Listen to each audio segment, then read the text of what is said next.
Casa Santa María de Grupo Santa María. Presentamos 24 Horas Central.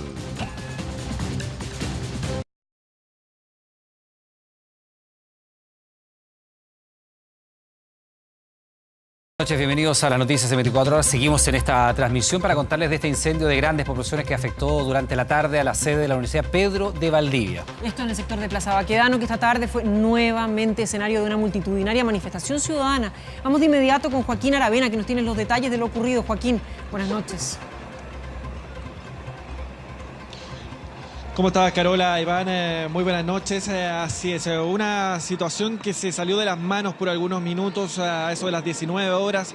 Luego de esta gran convocatoria, la gran marcha, ¿no es verdad?, en su tercera versión este día viernes en Plaza Baquedano, que lamentablemente tuvo su parte fea, la parte más condenable, por así decirlo, en el sector de Vicuña Maquena con Almirante Simpson, cuando por razones que aún tienen que ser investigadas, lamentablemente comenzó a arder de un momento a otro y sin control la casona Schneider. Ahí funcionan dependencias de la Universidad Pedro de Valdivia y la verdad es que en un comienzo fue una nube, una columna de humo negro muy denso que se comenzó a elevar desde ese punto. La verdad es que al principio no sabíamos bien de qué se trataba hasta que poco a poco se fue confirmando la versión, ¿no es verdad?, de este incendio que comenzó a afectar a esta casa de estudios, una casona patrimonial, la casona Schneider, que data del 1915 nada menos, y que la verdad en el pasado también albergó a las dependencias de lo que corresponde al Comité Olímpico de Chile. Es un lugar muy emblemático que también para el Día del Patrimonio Cultural, por ejemplo,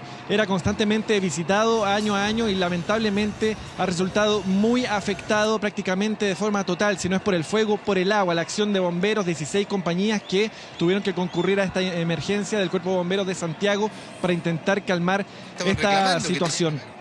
Lamentablemente, en paralelo, también otros desórdenes de la iglesia de la Asunción, que fue saqueada. También sus bancas fueron retiradas desde el interior y fueron de alguna forma útiles para alimentar las barricadas que se levantaron por la tarde ahí en el sector de Vicuña Maquena. Bueno, se están evaluando, por supuesto, los daños de la casona Schneider en referencia a eso. Se ha conversado también con la rectoría y bueno, se está catastrando todo poco a poco, pero todavía esta emergencia sigue siendo atendida por bomberos. Te escucho. Joaquín, sí, justamente lo que tú estabas comentando, la rectoría fue parte de lo que fue más afectado, de hecho, donde comenzó aparentemente, según la información que tenemos ahora, el fuego. Previo a ello, hubo un saqueo tanto de esta sede de la Universidad Pedro de Valdivia como de la parroquia Asunción, que está justamente también ahí en un costado. Dentro de lo que hablábamos más temprano, lo que hablaba Nicolás Vial más temprano con el rector, nos decía son 5.600 estudiantes. ¿Hay alguna información respecto de qué pasa con todo lo que son los documentos que pueden haber estado en la rectoría, que tienen que ver con lo que ha sido el año completo de estos estudiantes, o casi completo, ya estamos en noviembre, de estos estudiantes, y documentos, registros que pueda haber?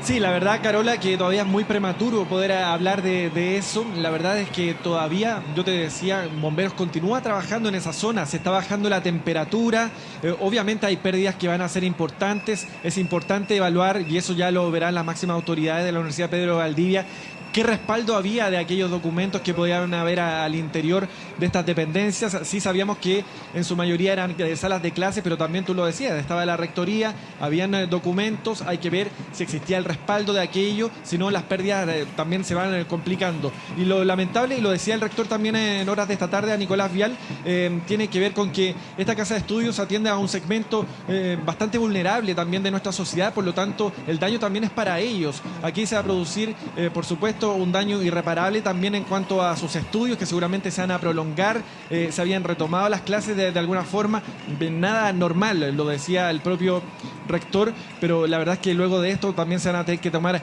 algunas medidas por parte de la propia casa de estudios, pero todavía se sigue trabajando. Hay un catastro que viene por delante, por supuesto, de los daños, tanto de la Universidad de Mismac, en referencia a sus dependencias y a toda la documentación que se pudo haber perdido, como también al daño patrimonial que aquí existió. Joaquín, hay una imagen que queremos compartir y que es bien relevante del nivel de violencia que se ha alcanzado durante esta jornada y que dice relación con el enfrentamiento entre carabineros y estos violentistas, porque naturalmente esto está completamente alejado de las demandas ciudadanas y completamente alejado de las marchas pacíficas. Y es cuando precisamente empieza Carabineros, en esta imagen que revisamos a continuación, a disparar en contra de los manifestantes. Escuchemos el ambiente y a continuación le relatamos parte de lo que ocurrió ahí.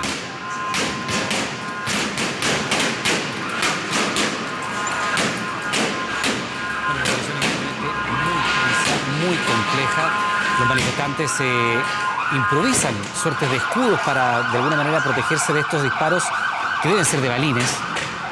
Y naturalmente es una de las imágenes más fuertes que deja esta versión o esta parte de la movilización que se da allí en Vicuña Maquena, donde está la casa central, o lo que queda de la casa central de la Universidad Pedro de Valdivia. Si te fijas ahí, Iván, esto es por Ramón Carnicer, sí, por el costado, con Carabineros de Chile. Por lo tanto, por Ramón Carnicer la calle no es muy ancha, es más bien de 2 vías nomás. Los manifestantes tratan de... manifestantes en este caso, este enfrentamiento que hay, y aparentemente hay 2 personas que se van detenidas. Una es la que estamos viendo en imágenes, y hay otro hombre con una pañoleta roja que le cubría la cara, que es la otra persona que se llevan detenida. Aparentemente, según lo que pudimos ver en este registro, son solo 2. Esa es la segunda persona. Son solo 2 los que Carabineros llevan detenidos después de este enfrentamiento. Sí, llama igualmente la atención lo crudo que ha sido este enfrentamiento, sí, porque fue muy violento el actuar de los manifestantes, hay que decirlo, termina con la destrucción de un edificio patrimonial, pero también el actuar de Carabineros hay que mirarlo allí porque disparan directamente al cuerpo. Aquí vamos a ver la secuencia nuevamente cuando avanza esta escuadrilla, que deben ser unos 8 o 10 funcionarios. Y vamos a ver cómo los manifestantes utilizan elementos para hacer una suerte de escudo, ¿no? Esas tapas de los basureros, en fin, elementos que naturalmente no van a soportar el impacto de los perdigones. Retroceden rápidamente y 2 de ellos son finalmente detenidos cuando ya había sido quemado prácticamente el inmueble de este patrimonio que lamentablemente se pierde, otro patrimonio más de la ciudad de Santiago, del país, que se va perdiendo en medio de estas movilizaciones. Vamos, esas eran imágenes de hace tan solo algunas horas. Vamos de inmediato con lo que está ocurriendo ahora, Claudio Arévalo, en otro punto de la comuna de Providencia. Claudio, te escuchamos. ¿Qué tal, Carola? ¿Qué tal, Iván? ¿Cómo les va? Muy buenas noches. Nuestra vista es desde el oriente, desde Providencia hacia Plaza Italia, y lo primero que nos llama la atención es la cantidad de barricadas que hay a esta hora, una en Andrés Bello muy cerca de una bomba de benzina, también una en plena Plaza de la Aviación y otra que está muy cerca de Eleodoro Yáñez con Avenida Providencia, y muy cerca de acá, específicamente a la altura de la calle Cañas con Providencia, hay una especie de enfrentamiento entre fuerzas especiales de Carabineros y un grupo de manifestantes que se movilizó desde Plaza Italia hasta esta altura. Por temas de visión no podemos ver, o al menos la cámara no puede ver, pero sí nosotros fuimos testigos de que también hay un grupo de manifestantes detrás de las torres de Tajamar, a la altura de Miguel Claro. Y acá hay que ser específicos y categóricos, Iván, Carola, porque en nuestro traslado hacia este edificio vimos también una fuerte represión incluso de Carabineros a los vecinos. Llegaron varias bombas lacrimógenas a los edificios aledaños a los enfrentamientos, y que lamentablemente dejó daños lamentables, ¿Claudio?, a vecinos y decíamos y algunos departamentos. Acá la visión es lamentable, Iván, Carola, lo decíamos porque acá muy cerca hay una barricada que está muy cerca de una bomba de benzina. Algunos vecinos tienen miedo efectivamente de que las llamas puedan movilizarse hacia este sitio y lamentablemente generar algún tipo de daño mayor, pero esta es la imagen que nos deja a la altura de Providencia a esta hora. Claudio, sí, queríamos comentar también, tenemos a mitad de pantalla, por un lado la imagen que nos muestras tú, y en el costado derecho, lo que fueron manifestaciones también durante la tarde, y además un hecho que llamó mucho la atención. Avenida Bellavista, que originalmente va hacia el poniente, hoy se transformó en una vía de doble tránsito, en el cual habían vehículos que de manera espontánea empezaron a circular hacia el oriente. Tenemos la imagen que estábamos revisando recién, solo para explicar lo que teníamos en pantalla, en el cual automóviles de manera espontánea y tratando de tener alguna salida por donde seguir el tránsito, comenzaron a circular de poniente a oriente, mientras las otras dos calzadas seguían de oriente a poniente. Una situación que no estaba regulada aparentemente por nadie. Ahí tenemos la imagen. Mira, te comento además otra cosa, porque bajando por el Eleodoro Yáñez, que va en dirección hacia el poniente, durante la tarde venía una enorme cantidad de personas subiendo por el Eleodoro Yáñez y vehículos también en dirección contraria, todo contra el tránsito, por todo el Eleodoro Yáñez, y eso llegaba por lo menos hasta Pedro de Valdivia. Y todo el Eleodoro Yáñez era un mar humano de personas y vehículos también, muchos ciclistas subiendo en contra del tránsito. Y al llegar a Providencia, ahí había barricadas de 1,5 metros de alto, por lo menos el fuego, y muchas personas muy jóvenes encaramadas en los arcos del puente del Arzobispo. Una situación extremadamente peligrosa porque en cualquier momento uno de ellos podría perder el equilibrio y caer por lo menos 5 metros de altura. Y estaban en la parte superior y también prendiendo fuego allí abajo. Toda Providencia era una arteria completamente anormalizada en su funcionamiento, y si bien subían, como tú bien señalas, por Bellavista, ocurría lo mismo por otras arterias, como por ejemplo el Eleodoro Yáñez, que conecta con el corazón mismo de Providencia. Claudio, seguimos viendo ahí a pantalla dividida, vemos ahora que siguen transitando algunas personas, veíamos algunos ciclistas, personas en bicicleta, que también venían llegando. Pero aparentemente en este momento no hay enfrentamientos. Hay pero quedan todavía algunas barricadas. Sí. Barricadas y tumultos de personas, ¿no? Lo que pasa es que acá hay dos visiones. La que tenemos nosotros de Andrés Bello está afortunadamente normalizada. En algún momento a eso de las 6, 7 de la tarde fue cortada, como ustedes bien lo mencionaban. También Santa María y Bellavista, pero al sector izquierdo de la Cámara, a la altura de Avenida Providencia con Rafael Cañas, hay enfrentamientos. De hecho, hay una barrera interpuesta por fuerzas policiales de Carabineros, y a prácticamente una cuadra un grupo de manifestantes a distancia importante de los Carabineros. Alrededor de eso, Iván, Carola, hay un grupo de personas que se moviliza desde Plaza Italia hacia el oriente de forma absolutamente tranquila. Entonces esto genera cierta paradoja, porque vemos efectivamente un grupo que enfrenta a Carabineros y otro que se moviliza de manera absolutamente tranquila, seguramente en dirección a su hogar. Complejo ese punto que estábamos mostrando recién, porque ajeno a que hay muchos autos de Carabineros y Fuerzas Especiales, aparentemente todavía hay una calzada que está con tránsito, con personas que están circulando en el sector en automóviles, además de que hay manifestantes y además de que hay Carabineros, con lo cual, y la fumarola, no es verdad, de los gases lacrimógenos y de barricadas que pueden quedar prendidas en el sector. Complejo. Vamos a otro punto. Claro, estamos contigo en cualquier instante, pero nos vamos hasta la Plaza Baquedano. Camilo Zavala está con nosotros. Camilo, te estamos escuchando. ¿Qué ocurre a esta hora de la noche en Plaza Baquedano? Iván, Carola, les cuento que la tranquilidad en Plaza Baquedano se está viendo interrumpida porque desde donde nosotros nos encontramos podemos apreciar al menos 4 barricadas, justo afuera, una del Teatro de la Universidad de Chile, otra en la intersección de Alameda con Vicuña Maquena, en calle Mercedes hay una barricada pero muy grande, también en el puente Pío Nono. Durante esta tarde estaba todo muy tranquilo, pero también podemos apreciar ahora lamentablemente muchos enfrentamientos en el sector de Vicuña Maquena y también en la principal entrada a la estación Baquedano, que ese ha sido un punto fijo durante todos estos días de constantes ataques. No sé si nos puede ayudar nuestro camarógrafo a apuntar una imagen donde hay una barricada bastante importante ahí, justo al llegar a la Alameda, intersección de Vicuña Maquena, donde comienza a generarse una ronda con los mismos manifestantes, justo donde hay una barricada. Camilo, bueno, les voy comentando más bien. Sí, es que es exactamente la imagen que estamos viendo, y llama poderosamente la atención que esta situación se vaya de alguna manera siendo extensiva en el tiempo, porque Plaza Baquedano es prácticamente tierra de nadie. Usted piensa que detrás de esa barricada donde ve a la gente allí bailando alrededor, hay edificios de departamentos. Hay personas de la tercera edad que viven allí. que no han podido salir de sus departamentos y que evidentemente conviven con toda esta situación de tensión y de violencia, y la Plaza Baquedano ha sido prácticamente entregada para ser vandalizada. A mí me llama poderosamente la atención, hay por lo menos 3 focos de fuego.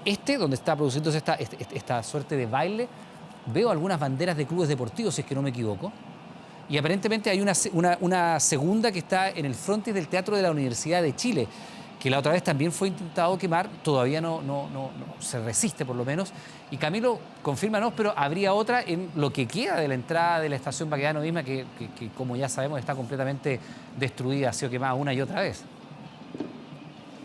Claro que sí, a estas alturas parece una ruina, la verdad, esa estación, justo esa entrada principal, pero ha sido el foco de los ataques, el punto principal, el blanco más bien de ataques durante todos los días que han habido estas manifestaciones. Siempre ahí los manifestantes tomaban antes, porque ya prácticamente no queda nada de señalética, escombros, prácticamente de todo lo que encontraban. Ahí formaban una columna bastante grande de escombros para luego encender barricadas, pero durante esta jornada hemos podido apreciar desde el punto donde nosotros nos encontramos cómo a cada instante, cada una hora aproximadamente comienzan a atacarla y comienza ahí a verse una columna importante de humo, como también en la otra entrada, tú lo decías, Iván, claramente que afuera del Teatro de la Universidad de Chile vemos una fogata bastante importante. Hace unas 2 o 3 horas atrás vimos también cómo comenzaban a atacar la otra entrada, otro ingreso que hay hacia la estación Baquedano, pero también es necesario señalar que estos disturbios más que nada están comenzando ahora. Por ejemplo, estas fogatas, hace un rato atrás vimos un ambiente totalmente tranquilo con, eso sí, fuegos artificiales, vimos muchas bengalas, lienzos y una bandera gigante que estaba desplegada justo acá a un costado del monumento a Baquedano. Y sí, es cierto, podemos apreciar una hinchada también que estaba justo ahí en el monumento con una bandera también gigante. Camilo, lo que pasa es que esa imagen que tenemos allí de esa otra barricada, una fogata prácticamente, fíjate que lo que hay detrás, esas rejas que se ven detrás, es el acceso a uno de los edificios que yo te comento. Hay por lo menos 3 torres de departamento que están ahí al costado, mira cómo combustiona, al costado del Teatro de la Universidad de Chile, que es lo que usted tiene a mano derecha de pantalla por donde está la fogata. Y esa es la entrada de un edificio de departamentos. Y nos consta porque vive gente de la tercera edad, vive mucha gente sola además, muchas personas que han quedado en este lugar. Y a mí me llama la atención, Camilo, saber si es que hay presencia policial o si la táctica que se está empleando aquí es el laissez-faire, el dejar hacer, porque no se ve por ningún lado que vaya a intervenir Carabineros. No sé si tú tienes alguna panorámica, si hay algún carro lanzaguas o algún grupo de policías que esté en las inmediaciones, porque ahí lo que uno ve desde el interior puede ser un conserje, puede ser un vecino que no puede salir. ¿Quién va a poder salir de ese departamento? No, y además mira cómo siguen generando combustible, echando más combustible a esta fogata o a esta barricada para que siga combustionando. Recién le estaban agregando más material. Camilo, te escuchamos. Absolutamente ningún efectivo de Carabineros, al menos en ese punto, ni tampoco en Bustamante. Donde siempre se ubica personal de fuerzas especiales es en Vicuña Maquena, y ahí se generan estos enfrentamientos y disturbios que duran prácticamente todo el día. Pero acá la verdad es que no vemos ningún tipo de seguridad, y eso es cierto. Hay que pensar también en los vecinos que viven justo ahí. Mira se cómo puede apreciar en la imagen con elocuencia en la entrada. Arriba ahí hay uno de edificios, más bien justo ahí atrás hay otros negocios que se encuentran ahí en las inmediaciones, justo a un costado de esa otra entrada a la estación Baquedano, y que todos estos días han tenido cerrado precisamente por todos estos hechos que se han generado. Les quería contar de inmediato, Caro, que también podemos ver en Vicuña Maquena otra importante columna de humo negro, ya con otra barricada. También en Merced hay otra, cuando también se empiezan a escuchar de fondo los cacerolazos. Bueno, es lo que está pasando ahí en Plaza Baquedano. Vamos a regresar contigo en cualquier momento, Camilo. Nos vamos hasta otro punto de Santiago. Está Joaquín Aravena en ese sector. Joaquín, ¿cómo estás? ¿Qué es lo que estás viendo tú hasta ahora?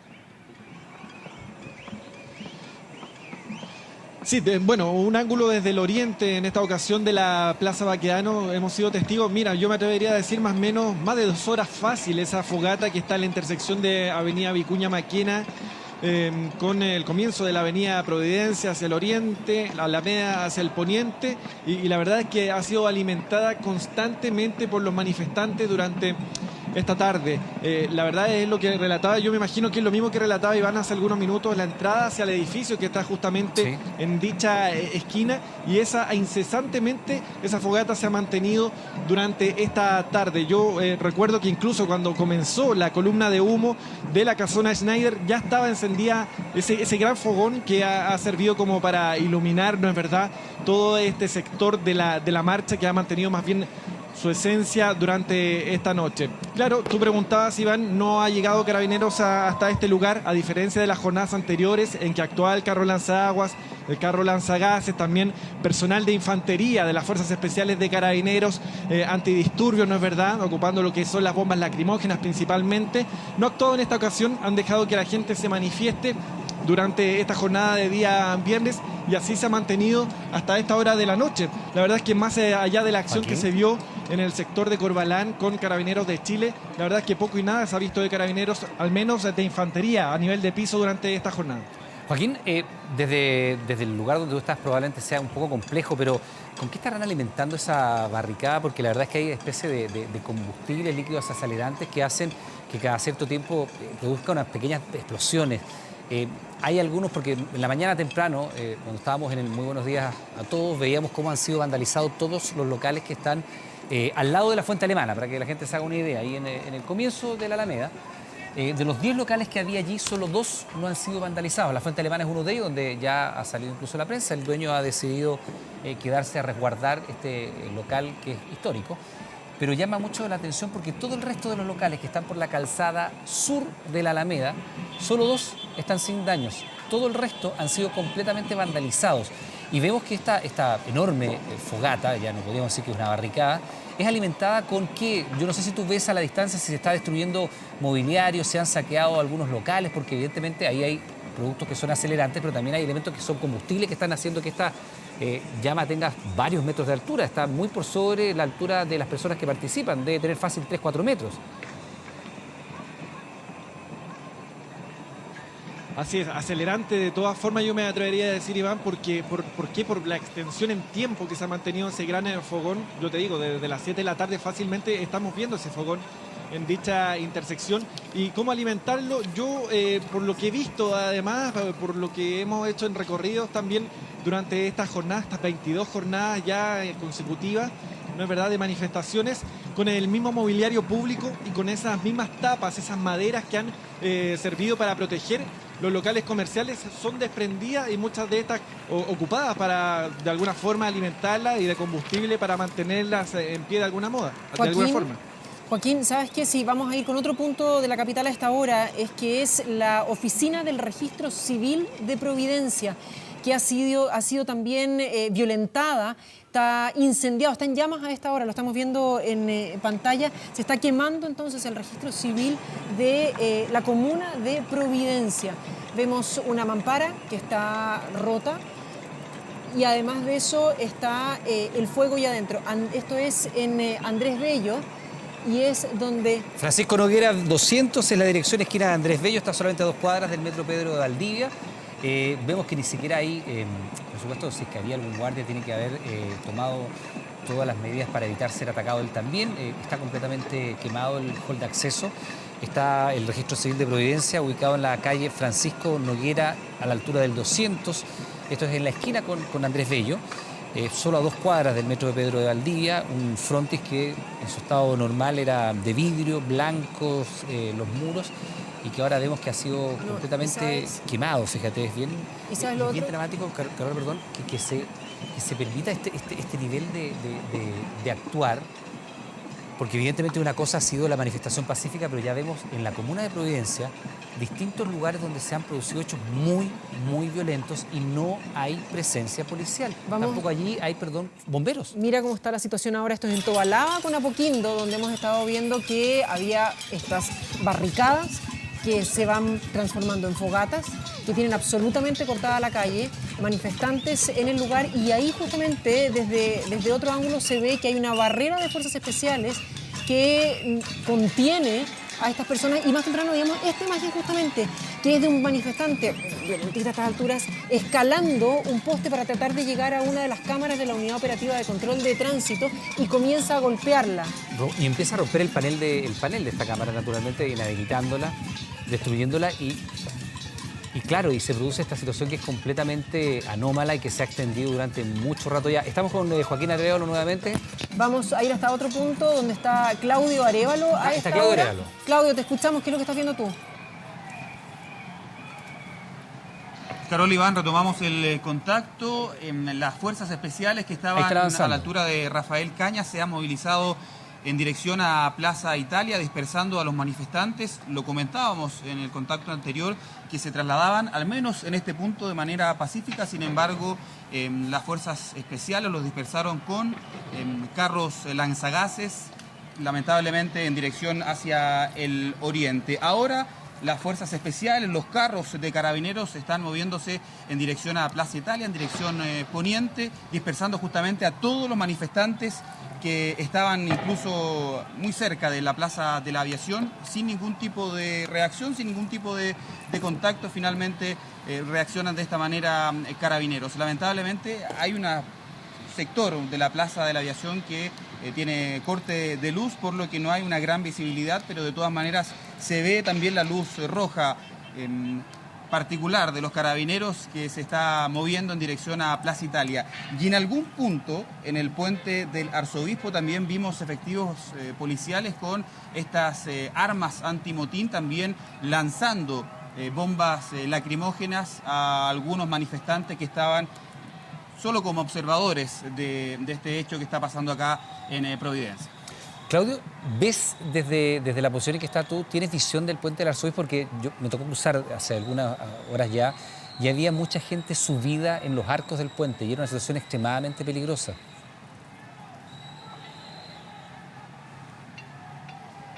Por lo menos a esta hora, Iván, no. Hace un par de horas sí vimos a algunos manifestantes por sobre el puente del Arzobispo en una situación que ya es habitual. Lo vimos también en la marcha histórico de allá hace un par de semanas y también lo hemos visto en otras manifestaciones, como algunos manifestantes, algunas personas toman palco peligrosamente desde la parte superior, desde el puente del Arzobispo. Y lo comentábamos, Iván, Carola, a esta altura, en algún momento estuvieron quietos, de alguna manera como barrera, en Rafael Cañas, estos efectivos policiales, y ya están movilizados en dirección a Plaza Italia. Veremos lo que pasa, al menos nuestra visión nos permite llegar solamente hasta Miguel Claro, Condel en realidad. Veremos lo que pasa en los próximos minutos a propósito del movimiento de carabineros en dirección a Poniente. Muy bien, Claudio, muchísimas gracias. Retomamos contacto contigo en cualquier momento. Vamos a avanzar con otras informaciones. Lo hemos contado durante las jornadas anteriores. Un adolescente de 16 años y un adulto de 33 fueron detenidos por su presunta responsabilidad en los ataques al metro. Así es, en los incendios que, recordemos, afectaron a la estación de Metro Pedrero y La Granja. Ambos fueron formalizados este viernes. Vamos a ver. Por primera vez en tribunales se conoce la secuencia completa de cómo un grupo de personas ingresa a una de las estaciones del metro destruida y posteriormente quemada. Son más de 30 los que entran a la estación Pedrero el viernes 18 de octubre a las 22 horas con 10 minutos aproximadamente.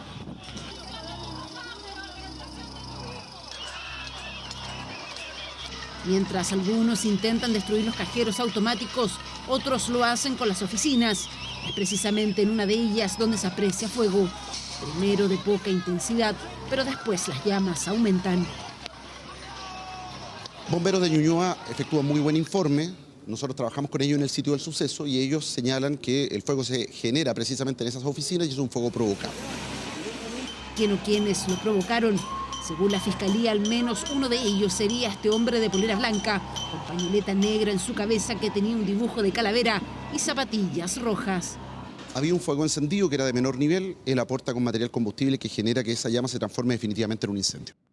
Según los investigadores, es un adolescente de 16 años, integrante de una facción de la Garra Blanca, y que tras el incendio salen estas fotografías, una de ellas con el metro Pedrero de fondo, en llamas. Esa vestimenta fue la misma que encontraron el jueves en su casa. la participación criminal, no hay ningún antecedente que haga presumir fundadamente que mi representado haya participado del delito que se le imputa, del delito de incendio. No obstante, de haber podido estar en dicho lugar como han estado miles, si no millones de personas en las calles protestando el último día. Ese 18 de octubre, a través de redes sociales, esta facción hizo un llamado para reunirse a las 19:25 horas precisamente en ese metro. Ya caída la noche, se aprecian estas imágenes al detenido por la PDI. Quienes también aseguran, según la Fiscalía, que se trata de esta adolescente, son 2 integrantes de su familia. Las declaraciones de estas personas que fueron prestadas voluntariamente el día de ayer ante quien habla solo contribuyen a reafirmar nuestra convicción de que él participó en los hechos. Ambos nos señalan que quien está en las fotografías y en los videos que les fueron exhibidos se trata de su primo e hijo respectivamente. Pero yo creo que incluso le dicen en algún momento cómo andaba participando en este tipo de situaciones. Hay uno que el primo lo encarga específicamente. Lo recriminan ambos por su participación en este tipo de hechos y señalan que él no les habría hecho caso. Fueron decenas las estaciones de metro las incendiadas, entre esas La Granja. Acá también hay un detenido, un hombre de 33 años, que según la investigación, ese 18 de octubre a las 23:30 horas, él junto a otras personas realizaron destrozos en las 2 boleterías y una oficina, desde donde sacaron muebles que arrojaron a la línea férrea. Posteriormente, él junto a otros habrían provocado y propagado el incendio en distintos puntos con combustible. Después de realizar una serie de diligencias en el sitio del suceso, empadronamiento, entrevistas de testigos y también de revisión de cámaras de seguridad, logramos la indemnización del imputado. Es directamente quien participa en el inicio del fuego que se produce en la estación. El adolescente de 16 años quedó en internación provisoria y arriesga una pena efectiva mínima de 5 años. Mientras que el adulto, su pena va desde los 10 años de cárcel a cadena perpetua, por lo que la Fiscalía solicitó su prisión preventiva. A las 19:05 del día 18 de octubre del presente año. ¿Y por qué lo hago presente, su señoría? Porque... Y 10 personas, 8 de ellas extranjeras, fueron acusadas de participar en el masivo saqueo que afectó a la tienda Ripley de huérfanos el pasado 28 de octubre. Las cámaras de seguridad, de acuerdo a la investigación que ha realizado Carabineros, registran el delito desde que robaron hasta que llegaron a sus casas. Miren. En los momentos en que ardían los locales comerciales ubicados en Avenida Santa Rosa con la Alameda, en medio del estallido social y los enfrentamientos que en ese momento sucedían entre manifestantes y fuerzas policiales, una turba aprovechó todas estas circunstancias para ingresar violentamente y saquear la tienda Ripley de huérfanos.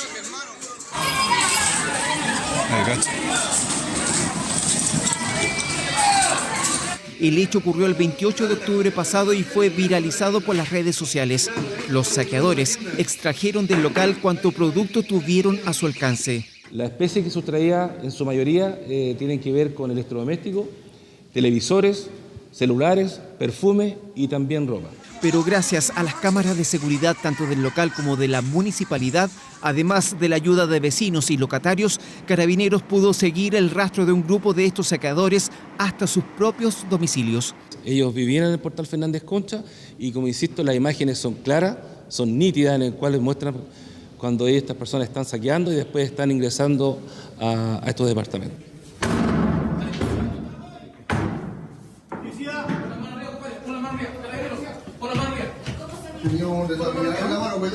El jueves en la tarde, 14 departamentos ubicados en el Portal Fernández Concha, al frente de la Plaza de Armas de Santiago, fueron allanados por Carabineros. 10 personas fueron detenidas. Quiero aclarar que de estas 10 personas hay 2 chilenos y 8 personas con nacionalidad extranjera, entre los cuales hay de nacionalidad colombiana y República Dominicana. ¿Tenían antecedentes? Algunos de ellos sí tienen antecedentes relacionados con este tipo de hechos. El avalúo de las especies recuperadas alcanza los 10 millones de pesos aproximadamente. Fueron acusados del delito de robo en lugar no habitado. La misma imputación se les hizo a un grupo de encapuchados que este jueves pasado saquearon el local comercial de una gasolinera ubicada en Bellavista a la altura del puente Loreto en Recoleta. Aprovechando su superioridad numérica, proceden a saquear el lugar, causando destrozos y finalmente logrando sustraer la totalidad de la mercadería y el dinero que se encontraba en el local comercial. La información policial da cuenta que fueron cerca de una 50 de personas las que perpetraron el saqueo. 3 de ellos fueron detenidos por funcionarios de la PDI que realizaban labores de vigilancia en el sector. Personal nuestro que estaba en las inmediaciones cubriendo en un segundo anillo de seguridad esta manifestación se percata de la situación e inicia una persecución a los sujetos, logrando darle alcance a 3 de ellos al interior de un bus de locomoción colectiva en la avenida Recoleta, mientras se trasladaban al parecer al sector de la Pincoya. Durante este viernes fueron formalizados ambos grupos de saqueadores por el delito de robo en lugar no habitado. El viernes 19 de octubre, más de 20 estaciones de metro ardieron sin control. A 3 semanas, el tren subterráneo trata de ponerse en pie con la mitad de su red todavía sin poder operar. Bueno, justamente recorrimos parte de la línea 4 que aún está fuera de servicio. La estatal espera poder llegar a operar a la plaza de Puente Alto antes de fin de año. ¿Será esto posible? ¿Y cuál es realmente el nivel de destrucción? Lo vemos en la siguiente nota. Y una inmensa columna de humo negro se podía apreciar en gran parte de Santiago. Varios focos de fuego fueron detectados en las estaciones de metro siniestradas durante La línea 4 va a tardar meses en reponerse, las otras líneas probablemente varios días o semanas. ¿Sí? 3 semanas han pasado desde que las imágenes de distintas estaciones del metro de Santiago ardiendo fueran las más impactantes al inicio del estallido social. Se quemaron sin control en Puente Alto, Macul, La Florida, Pudahuel y Maipú. Y con ello han dejado por 21 días a casi 2 millones de usuarios del lado sur y poniente del Gran Santiago a pie. Sin lugar a dudas, la línea 4 fue la que recibió los mayores destrozos en las estaciones Elisa Correa, Protectora de la Infancia y Trinidad. Desde aquel día, Metro comenzó el duro trabajo de levantar el funcionamiento de este eje y tras 3 semanas pudimos recorrer kilómetro a kilómetro lo que hoy está en pedazos, quemado y también lo que escapó de las llamas. 3 semanas han pasado desde que se quemaran las estaciones en el metro. La línea 4, la más afectada. Por ella haremos un recorrido para saber el real estado de destrucción en que quedaron sus estaciones. Los operarios de metro revisan los planos, recorren los rieles y catastran el daño. En pequeños carros recorren la vía, la que el pasado miércoles se pudo electrificar desde la estación Las Torres a la plaza de Puente Alto. El recorrido comienza precisamente en la plaza de Puente Alto, que bajo tierra no presenta mayores inconvenientes. Sin embargo, a medida que pasamos las Mercedes y llegamos a la estación Protectora de la Infancia, el panorama comienza a cambiar. Aquí había un vandalismo realmente muy grande, desatado y que nos va a tomar mucho tiempo recuperarlo. Seguimos y en Sotero del Río la estación pudo resistir. Elisa Correa, sin embargo, presenta serios daños, los que ya están bien, y donde el panorama es absolutamente desolador es en la estación Trinidad. Acá quemaron las boleterías con vidrio blindado incluido. Quedaron solo los esqueletos de 2 cajeros automáticos con sus cables colgando. De los 4 torniquetes apenas sobrevivió uno. La totalidad de los vidrios de la estación fueron quebrados y la oficina del jefe de estación calcinada por completo. En este lugar no quedó ni un solo cable operativo. Una de las estaciones más dañadas de esta línea. Tenemos varias de estas estaciones lamentablemente dañadas. Los daños son muy importantes, no solo en lo que podemos ver y que tiene que ver con la obra civil, sino que también, como podemos ver aquí, aquí por ejemplo están las bandejas de cable. Todo esto hay que hacerlo de nuevo. Y todos estos cables son muy importantes porque aquí hay cables tanto de sistemas de alimentación eléctrica como de comunicaciones, como de señalización. Y sin esas conexiones la operación se hace imposible. Hoy la línea 4 solo está operativa entre Tobalaba y Quilín, pero entre tanta destrucción hay buenas noticias.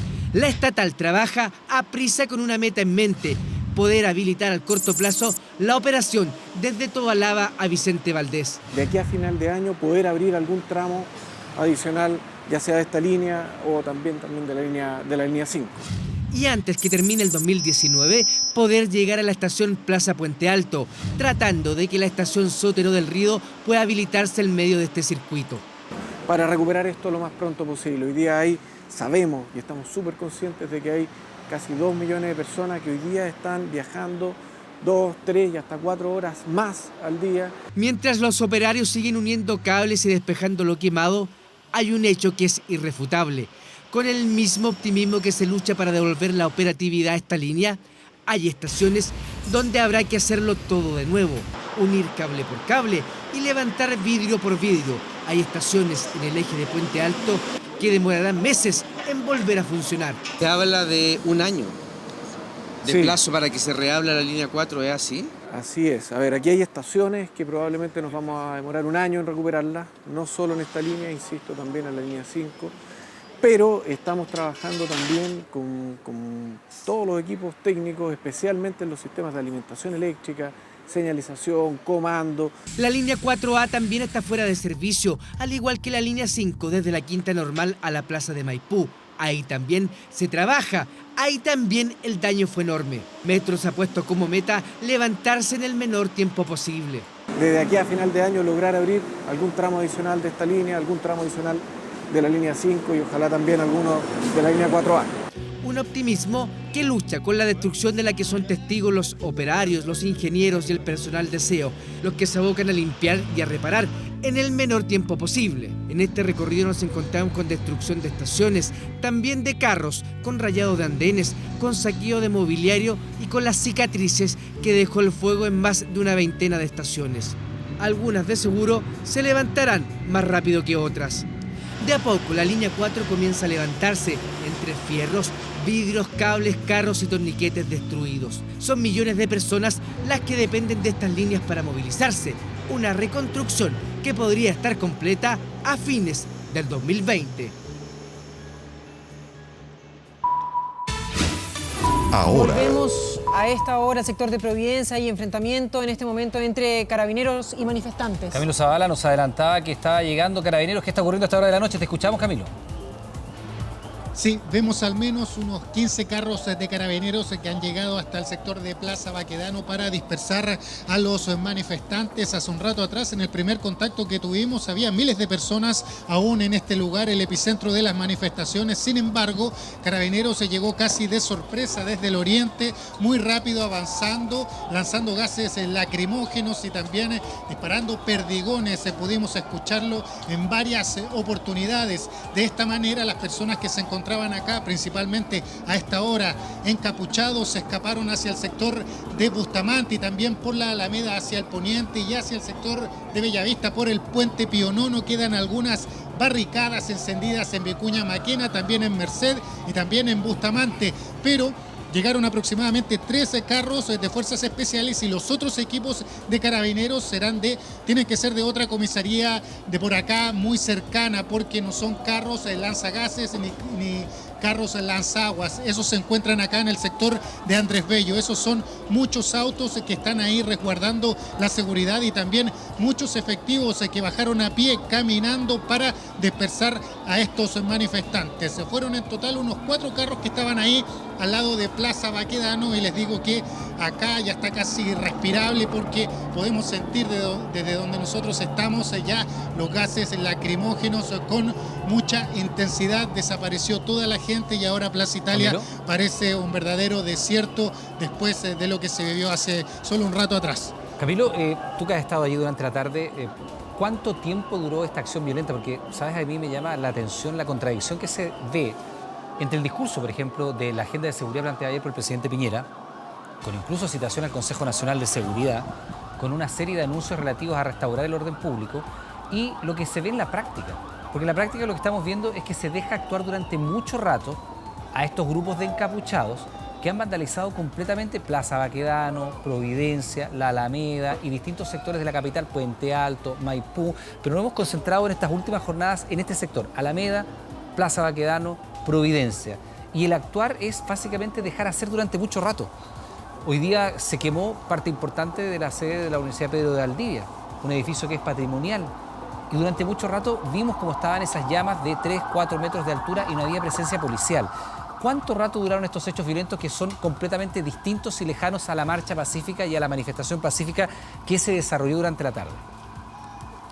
Iván, mira, les quiero comentar cómo ha sido más o menos la tónica de esta jornada, porque esta manifestación estaba convocada para las 5 de la tarde, sin embargo, las personas empezaron a llegar desde muy temprano.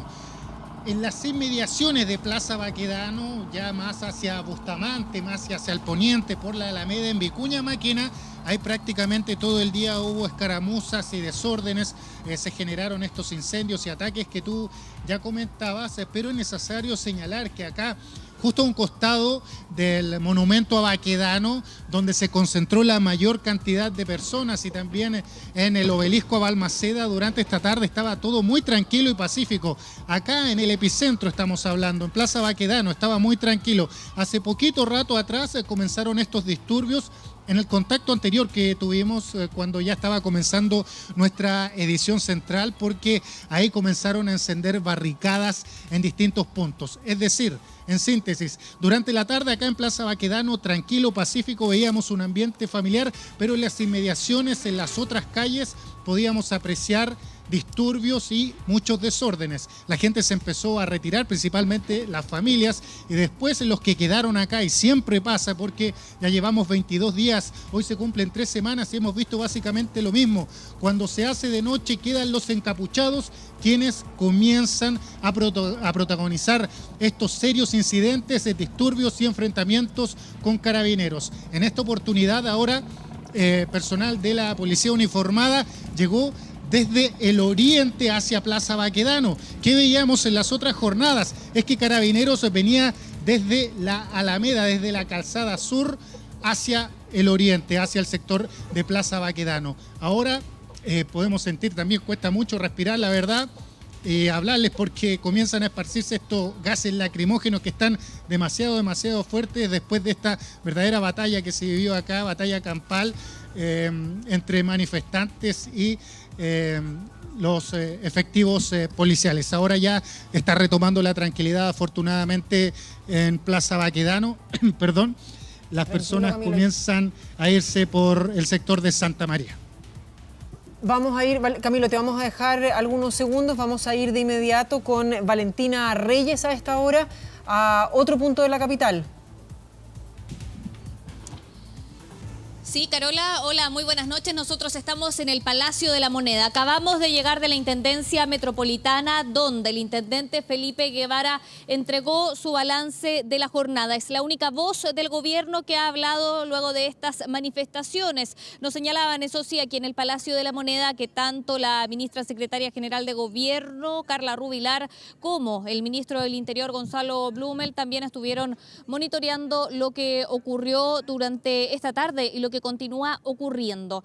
Según el intendente Felipe Guevara, asistieron a esta manifestación acá en Santiago unas 75.000 personas. Son cifras oficiales que entrega la intendencia. Además, daba cuenta de lo que ocurrió con este incendio en una de las sedes de la Universidad Pedro de Valdivia, en la calle Vicuña Maquena, en avenida Vicuña Maquena, y decía que ahí trabajaron 27 compañías de bomberos y hubo bomberos lesionados. Los invito a escuchar parte del balance que entregó hace instantes el intendente Felipe Guevara. Se reunieron 75.000 personas, según cifras oficiales de Carabineros. En ese lugar comenzaron a ocurrir hechos delictuales, desmanes, vandalismos que fueron conduciéndose hacia el incendio de una sede universitaria de la Universidad Pedro de Valdivia. Hace algunos momentos los manifestantes comenzaron a distribuirse hacia distintos lados de la ciudad, no hay movilización colectiva, hemos cerrado preventivamente esas estaciones de metro y algunos de esos manifestantes mantuvieron la delincuencia, la violencia en el sector de Plaza Baquedano y otros la comenzaron en otros lugares de la ciudad. Según el intendente, a esta hora todavía quedaban unos 8.000 manifestantes en el sector de Plaza Baquedano, cifra que obviamente se va actualizando minuto a minuto. También se le preguntó al intendente Felipe Guevara por los cortes que efectuó Carabineros. Se señalaba que hubo cortes en Apoquindo con Tobalaba. El intendente señaló ante esto que son estudios que se hacen con Carabineros. Le preguntábamos si nos estaba permitiendo pasar hacia el sector oriente de la capital. Él negaba esto, dijo que el mismo día de ayer estuvieron sobrevolando Santiago y estaban muy preocupados por sectores del sur de la capital, como por ejemplo Puente Alto. Esa es parte del balance que se entregó por parte del gobierno, como lo decíamos al principio de este despacho. Solo el intendente Felipe Guevara se ha referido a las manifestaciones de hoy por parte del gobierno. Valentina, ¿alguna precisión de parte del intendente sobre cómo se ha planificado la contención o la restauración del orden público? Porque es bien llamativo el contraste entre lo que dice por un lado el Ejecutivo y en su agenda de seguridad ayer y lo que se ha seguido registrando en Baquedano, en Providencia, en la Alameda. ¿Por qué básicamente se deja actuar durante tanto tiempo cuando ya pasa la manifestación más pacífica y ya vemos que aparecen los encapuchados y aparecen las barricadas y aparece la destrucción y aparece nuevamente el saqueo? ¿Hay alguna explicación de por qué se deja actuar durante tanto tiempo a estos grupos que debieran aislarse y dividirse, separarse del resto de la demanda de la movilización social que es legítima? Bueno, al menos hoy día el intendente decía que vio un gran número de personas que produjeron estos incidentes, más que en otras oportunidades. Son palabras del intendente Felipe Guevara. Sobre la planificación del corte de calles, dice que es algo que estudian con Carabineros con anticipación. ¿Por qué esto no funciona? Es análisis, obviamente, entre las autoridades de gobierno y Carabineros, quienes son los que están en la calle controlando lo que pasa en estas manifestaciones.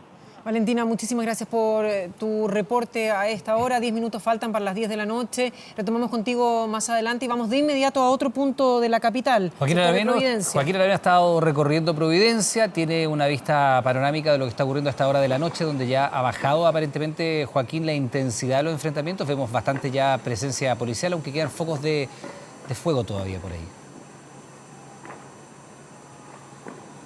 Así es, desde el último contacto entró en acción finalmente las Fuerzas Especiales de Carabineros, la dotación aquí de la 19ª Comisaría de Providencia, también carro lanzaguas, gas lacrimógeno, me parece que también algunas escopetas también para dispersar a la gente, con balines de goma también, claramente por el sonido.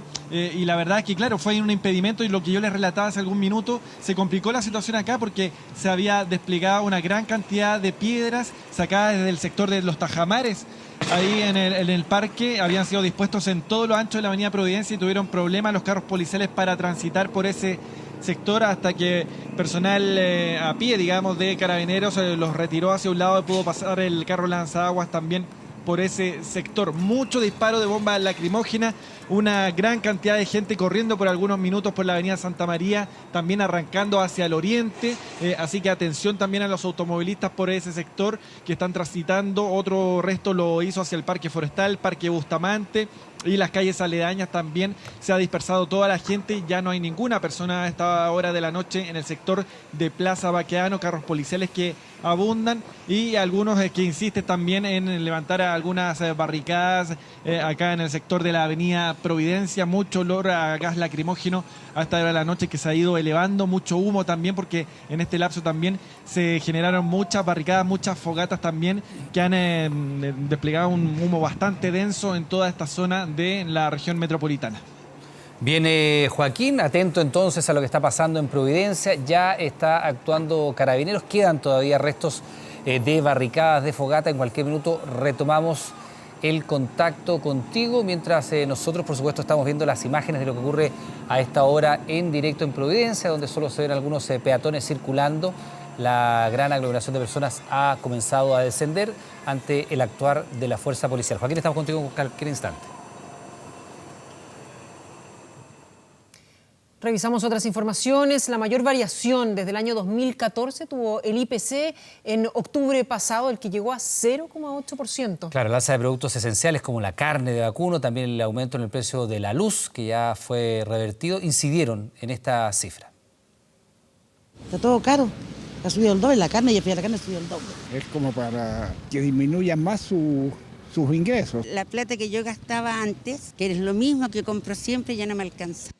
Es la molestia de los chilenos ante las alzas de algunos productos que en el mes de octubre subieron de precio y significaron un aumento superior a lo esperado en el IPC, que fue de 0,8%, el más alto desde 2014 y que suma 2,5% en los últimos 12 meses, una una cifra que se vio influida por las alzas del transporte aéreo, los paquetes turísticos y la carne de vacuno, que subió 4,8%. Esto último lo ha notado Cita, que desde hace algún tiempo ha tomado una decisión respecto al consumo de carnes rojas. Las carnes caras. Generalmente consumimos pavo, pollo, pescado, que también está caro, pero la carne es más cara.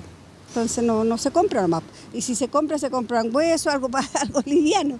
Otra de las alzas que, según el INE, incidió con fuerza es la de la energía, que experimentó un aumento de 4,4%. Esto por el incremento presupuestado de 9,2% en octubre, que luego fue congelado por el gobierno.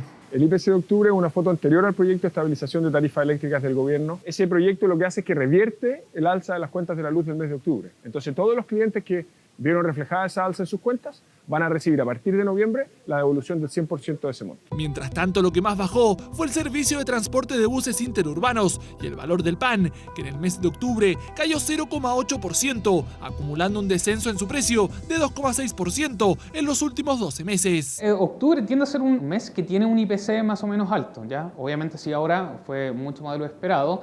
También lo que es noviembre, hasta por lo menos febrero, esperamos que los IPCs tiendan a ser más bajos, porque muchos de los productos importantes de la canasta tienden a tener su temporalidad. Un IPC alto que tiene repercusiones en la unidad de fomento, uno de los principales agentes de los contratos de la economía. Hoy su valor es de 28.065 pesos y con esta alza se le sumarán más de 200 pesos en el mes de noviembre. Es decir, si hoy una persona paga 393.000 pesos de dividendo, el próximo mes subirá a 396.000 pesos. Un hecho que complica aún más a Mónica, que está pagando su casa con distintas fórmulas para llegar a fin de mes. Con los sueldos, con las ganancias de hoy en día, no alcanza. Obviamente que uno tiene que dejar muchas cosas de lado como para poder costar esos gastos. Por ejemplo, comer menos incluso. Que le va a pegar fuerte al bolsillo chileno. Como se denomina, la inflación se va comiendo lo que es un poco la parte de los salarios, entonces nos volvemos más pobres. En este mes de noviembre vamos a ser un poco más pobres de lo que éramos un poco antes. Entonces sí tiene un impacto relevante. Una inflación que, aunque afecta al bolsillo de los consumidores, se mantiene dentro de los márgenes previstos por el Banco Central, a la espera de lo que pueda ocurrir en los próximos meses. Junto a su familia permanece el ahora ex soldado de Antofagasta, quien estuvo 3 semanas privado de libertad luego de negarse a cumplir labores en el estado de excepción en Santiago. Asegura que tomó la decisión de entregar el fusil porque no tiene instrucción antidisturbios y porque podía haberle causado daño a su propio pueblo.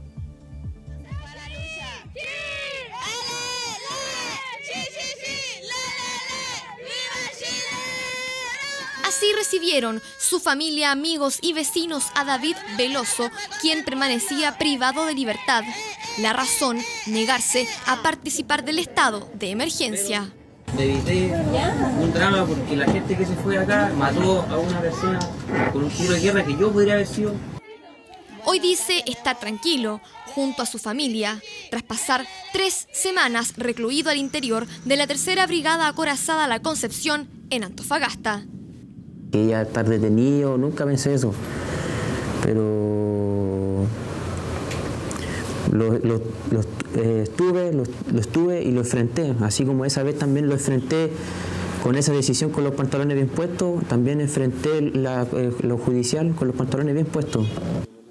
Estaba dispuesto a viajar a Santiago, pero todo cambió cuando le dijeron que no tendría equipamiento antidisturbios y se le entregó un fusil de guerra para prestar apoyo a los requerimientos del ejército en la capital. No es lo mismo que salir a enfrentar a un pueblo adversario que salir a enfrentar a tu propio pueblo, es lo que yo en un momento pensé. Eso como que me incitó a, como que algo me dijo, no, alto, ahí tú no podías hacer esto no va en ti. Se le imputa el delito de desobediencia y por eso estuvo privado de libertad desde el 20 de octubre, lo que fue revocado por la Corte Suprema, quien ordenó su inmediata liberación. ¿No te sentías preparado tampoco para participar del estado de emergencia? Más que nada la instrucción de qué hacer, cómo, para qué y dónde. Entonces uno como joven también y estar también con jóvenes de mi misma edad, mayor o menos, que también están luchando para que este país cambie, y en un punto también pensé lo mismo, y tener que salir a enfrentarlo a ellos fue como que no. Y estimó que él no estaba capacitado para reaccionar con armamento letal frente a manifestaciones de carácter social por las legítimas reivindicaciones que se han visto. Y desde ese punto de vista yo creo que el Ejército debe estar muy orgulloso de contar con una persona como el soldado de tropa profesional David Veloso. Se desempeñaba como soldado de tropa, más de 3 años en el ejército, experiencia de la cual asegura no se arrepiente, pero fueron más fuertes sus propias convicciones. Llamo a todos los jóvenes de mi edad y todo a que llamen salgan al diálogo y a las marchas pasillas, porque salir a marchar y hacer violencia, quebrar, hacer daño a la misma gente que es del mismo pueblo no es la idea. Porque yo también vengo de una familia bastante humilde y también me reflejo bastante en ello. Si bien quedó en libertad, aún queda un proceso investigativo en curso, arriesga hasta 540 días de reclusión militar, lo que debería resolver el próximo martes la Corte Marcial.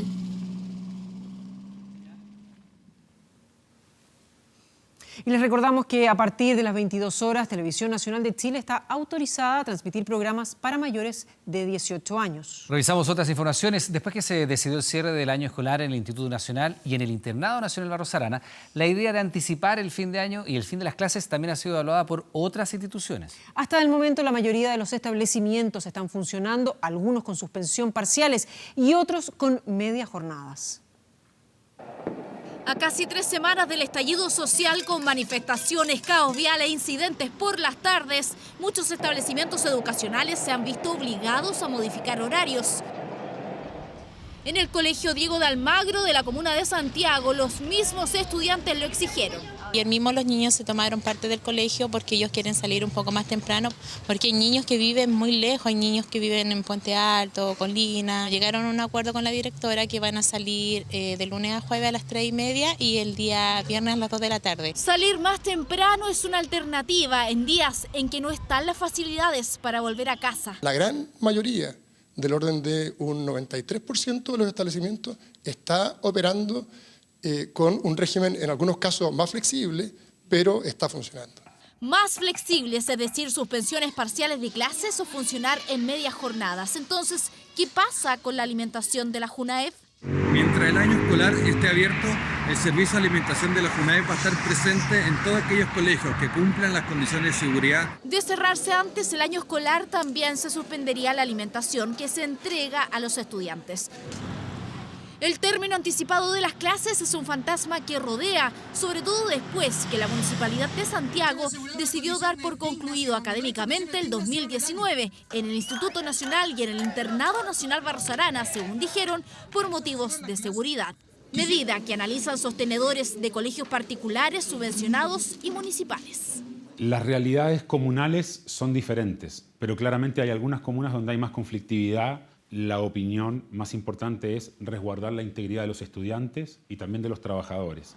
En Puente Alto no se descarta cerrar antes el año escolar, lo que, de ser así, solo incluiría la enseñanza media.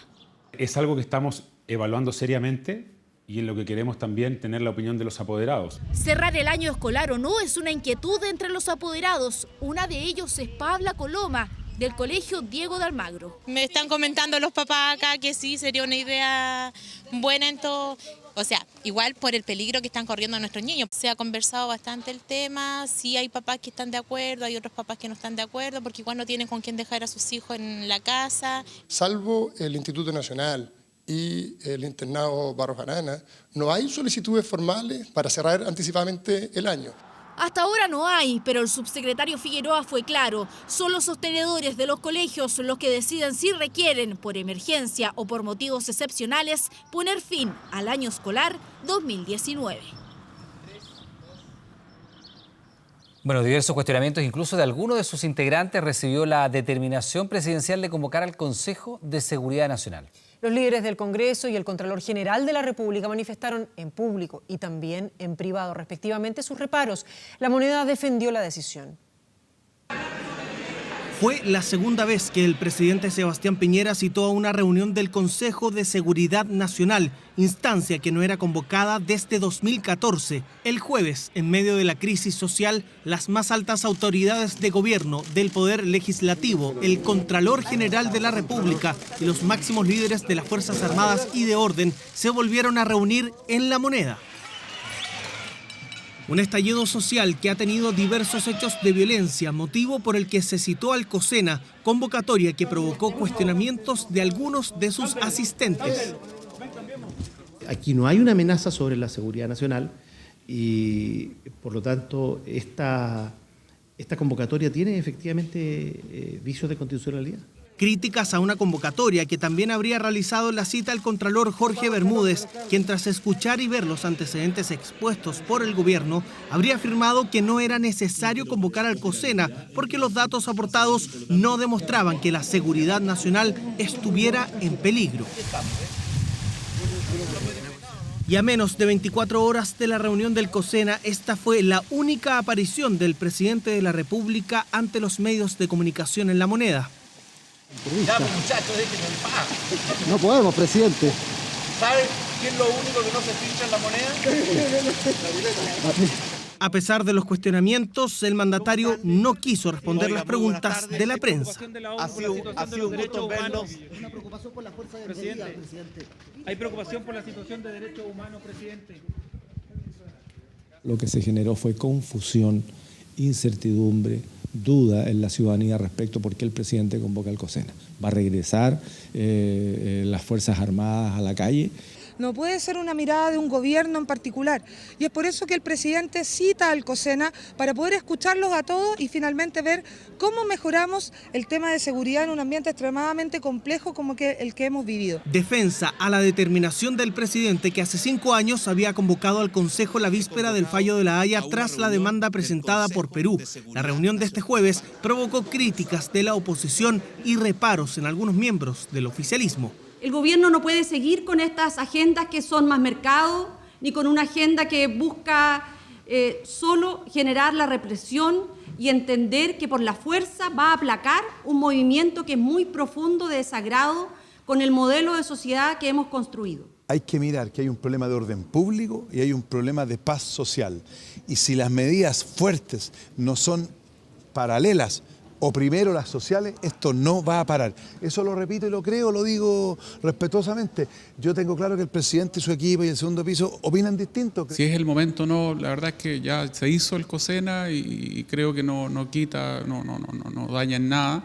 Lo que tenemos que tener sí es una señal muy clara, que lo urgente, lo más importante en avanzar en la reforma es avanzar en las reformas sociales. Reunión del COSENA que se extendió por casi 2 horas y donde los representantes del Parlamento le pidieron al presidente buscar otros caminos de solución y no recurrir nuevamente a un estado de excepción para enfrentar la crisis social. Y vamos a ver, está la región del Biobío. Tras el saqueo que sufrió el miércoles el supermercado Camadi de Concepción, fue blanco de un nuevo intento de robo.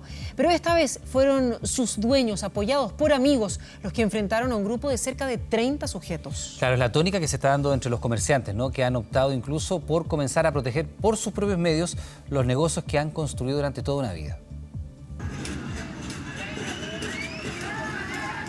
Eran pasadas las 19 horas de este jueves, la sucursal del supermercado Camadi de Avenida Los Carrera en Concepción atendía público. Recién habían decidido cerrar las rejas por precaución, como se aprecia en este registro, grabado por vecinos. Y de repente vino una moto, se paró afuera y nos dijo, por favor, chiquillos, cierren porque viene mucha gente caminando. No supimos de dónde, nos imaginamos que es el centro, como estaban las protestas allá, y rápidamente cerramos los portones, le pusimos candado. Acto seguido, cerca de 30 personas comenzaron a acechar la tienda, pero los dueños y amigos deciden enfrentarlos, logran disuadirlos y evitaron el saqueo.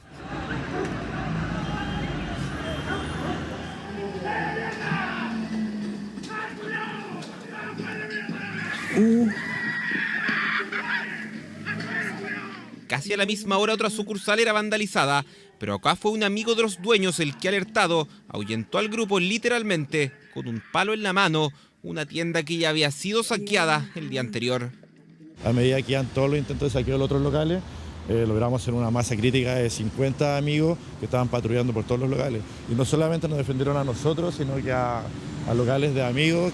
En este Servicentro Chile el ataque sí se concretó. Cerca de 40 encapuchados destruyeron todo. Se llevaron los últimos 6 coolers que quedaban, así como las cámaras de televigilancia y sus respaldos. Después de 2 saqueos, sus 20 trabajadores no saben qué pasará. Esa es la pena, es lo peor. No saber si vamos a volver o no vamos a volver, porque ya no se puede, ya ni de día se puede trabajar. Ambos casos, prueba de que los saqueos continúan, pero también de que los comerciantes decidieron derechamente defender por sus propios medios lo que durante tantos años han construido. Logramos enfrentar a los saqueadores en la reja de nuestro local y amedrentarlos finalmente. Suena algo salvaje, pero a palo, pero tal cual, porque estos tipos nos estaban tirando pie, estaban derribando la reja. Y si no trabajamos, nos vamos a la chuña, cerramos nuestros locales y se acabó. Y no queremos eso, queremos seguir trabajando. Nosotros somos aguerridos, por lo tanto vamos a defender nuestros puestos de trabajo con diente y muela. Según datos de la Cámara de Comercio Concepción, en 3 semanas se han producido 95 saqueos y ataques a locales del centro penquista. Durante la noche del jueves y madrugada del viernes hubo 6 detenidos. Hay 6 procedimientos o 6 detenidos que se tomaron anoche en contexto de algunas clases de robos y fueron puestos a disposición del Ministerio Público hoy día de la mañana por los respectivos controles de detención. Hoy así luce una de las postales más tristes del vandalismo en Concepción. Después de 10 incendios, el edificio de la Caja Compensación Los Andes está prácticamente blindado. Trabajos que continúan para que esta torre no siga siendo vulnerada. Gobierno y oposición firmaron un acuerdo para destrabar la reforma tributaria. Impuestos a la renta para el 1% más rico es una de estas medidas. Claro, los impuestos para activos inmobiliarios que busca recaudar 2.000 millones de dólares es otra. Adultos mayores y pymes serían los más beneficiados.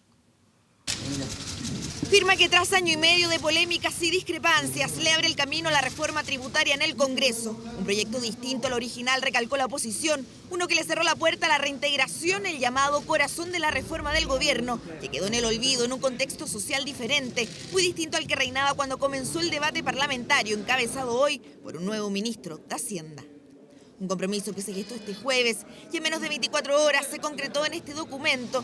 Un acuerdo que tiene 3 ejes centrales: recaudación progresiva, pro adultos mayores y pro pymes. Creo que uno de los puntos más importantes de este acuerdo es dar una primera señal al país de la unidad, un llamado al diálogo, y ojalá podamos replicar este sentido republicano que hemos encontrado hoy día aquí con los senadores en las múltiples iniciativas relevantes que el país exige en adelante.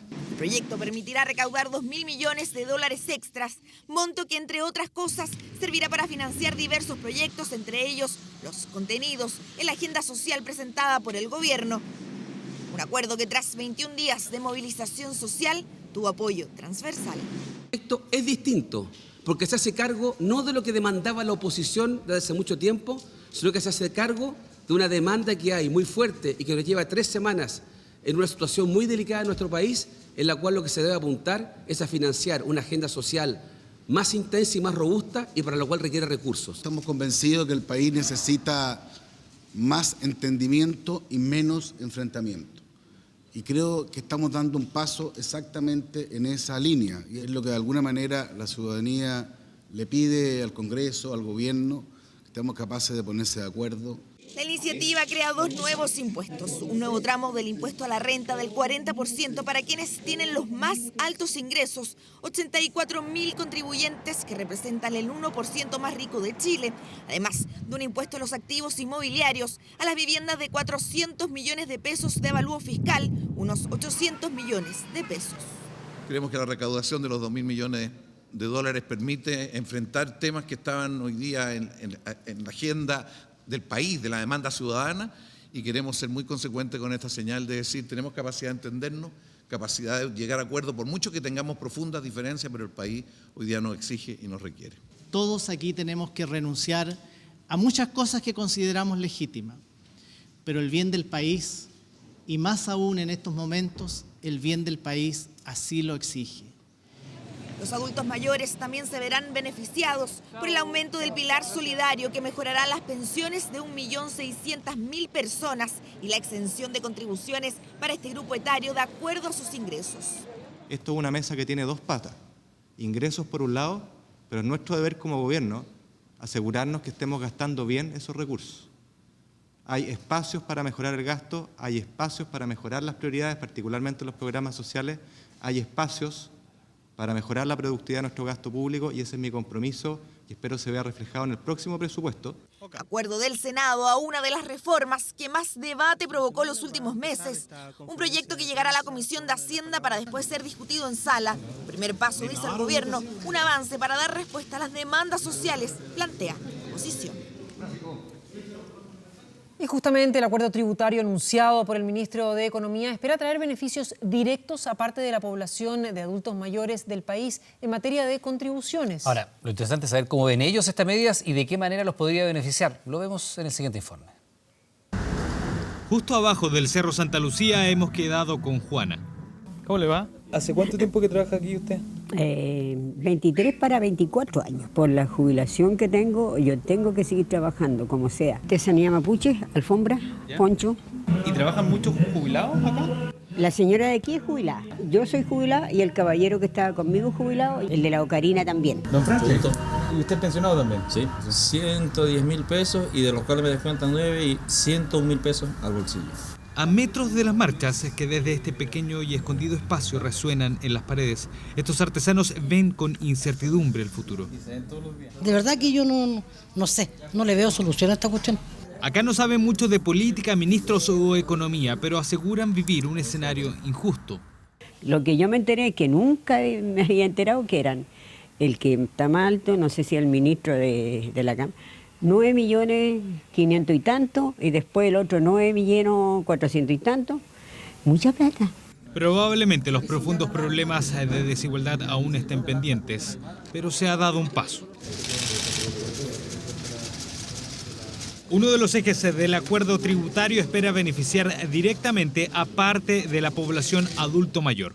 ¿Cómo? Número 1, se propone aumentar las pensiones solidarias. ¿En cuánto? Hasta ahora se habla de un 20%. ¿Cuánto es que dijo el 20% de lo que nosotros recibimos? ¿Cuánto irá a ser el mío si yo saco 160? Y me descuentan salud. Un paso que parece insuficiente para Marco Kremerman. Con el economista nos encontramos en la Fundación Sol. Vale decir que las personas que demuestren que pertenecen al 60% más pobre y nunca hayan cotizado, para eso es la pensión básica solidaria, pasen de una pensión de 110.000 pesos a una de 132.000 pesos. Este valor queda más de cerca de 35.000 pesos por debajo de la línea de la pobreza para un hogar de una persona y está en torno a un 40% del salario mínimo. Pero donde no hay lugar a dudas respecto del real beneficio que entrega es en los puntos siguientes. Los beneficios tributarios. Número 2.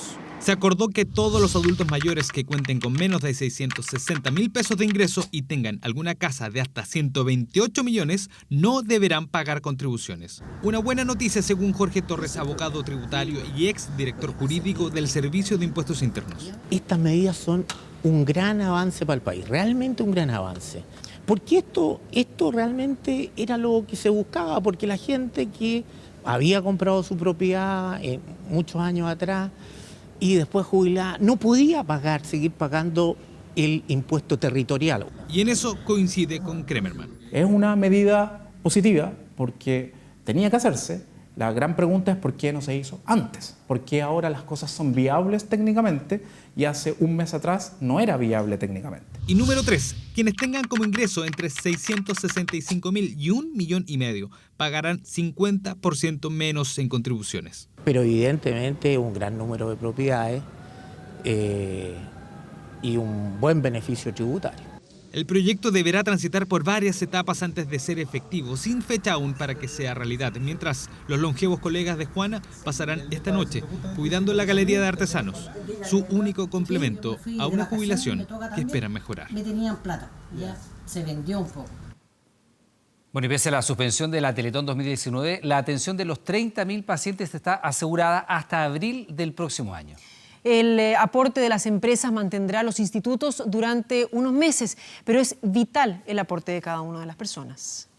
32.851. Eran casi las 2 de la madrugada cuando don Francisco anunció que la tarea estaba cumplida. noche larga. 32.851 millones de pesos que de inmediato quedaron como meta para una Teletón 2019 que fue suspendida y deberá esperar hasta abril del 2020. Los 32.851 es el aporte que hacemos, que recogemos desde las personas. El 70% son más de 3,2 millones de familias que van al Banco de Chile.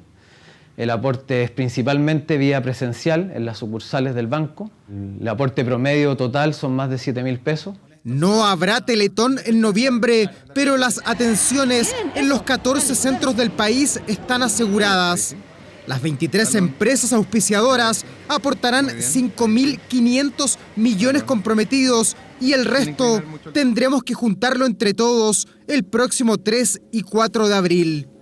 Aquí Teletón para mí es una familia, porque al fin y al cabo me conocen desde que nací.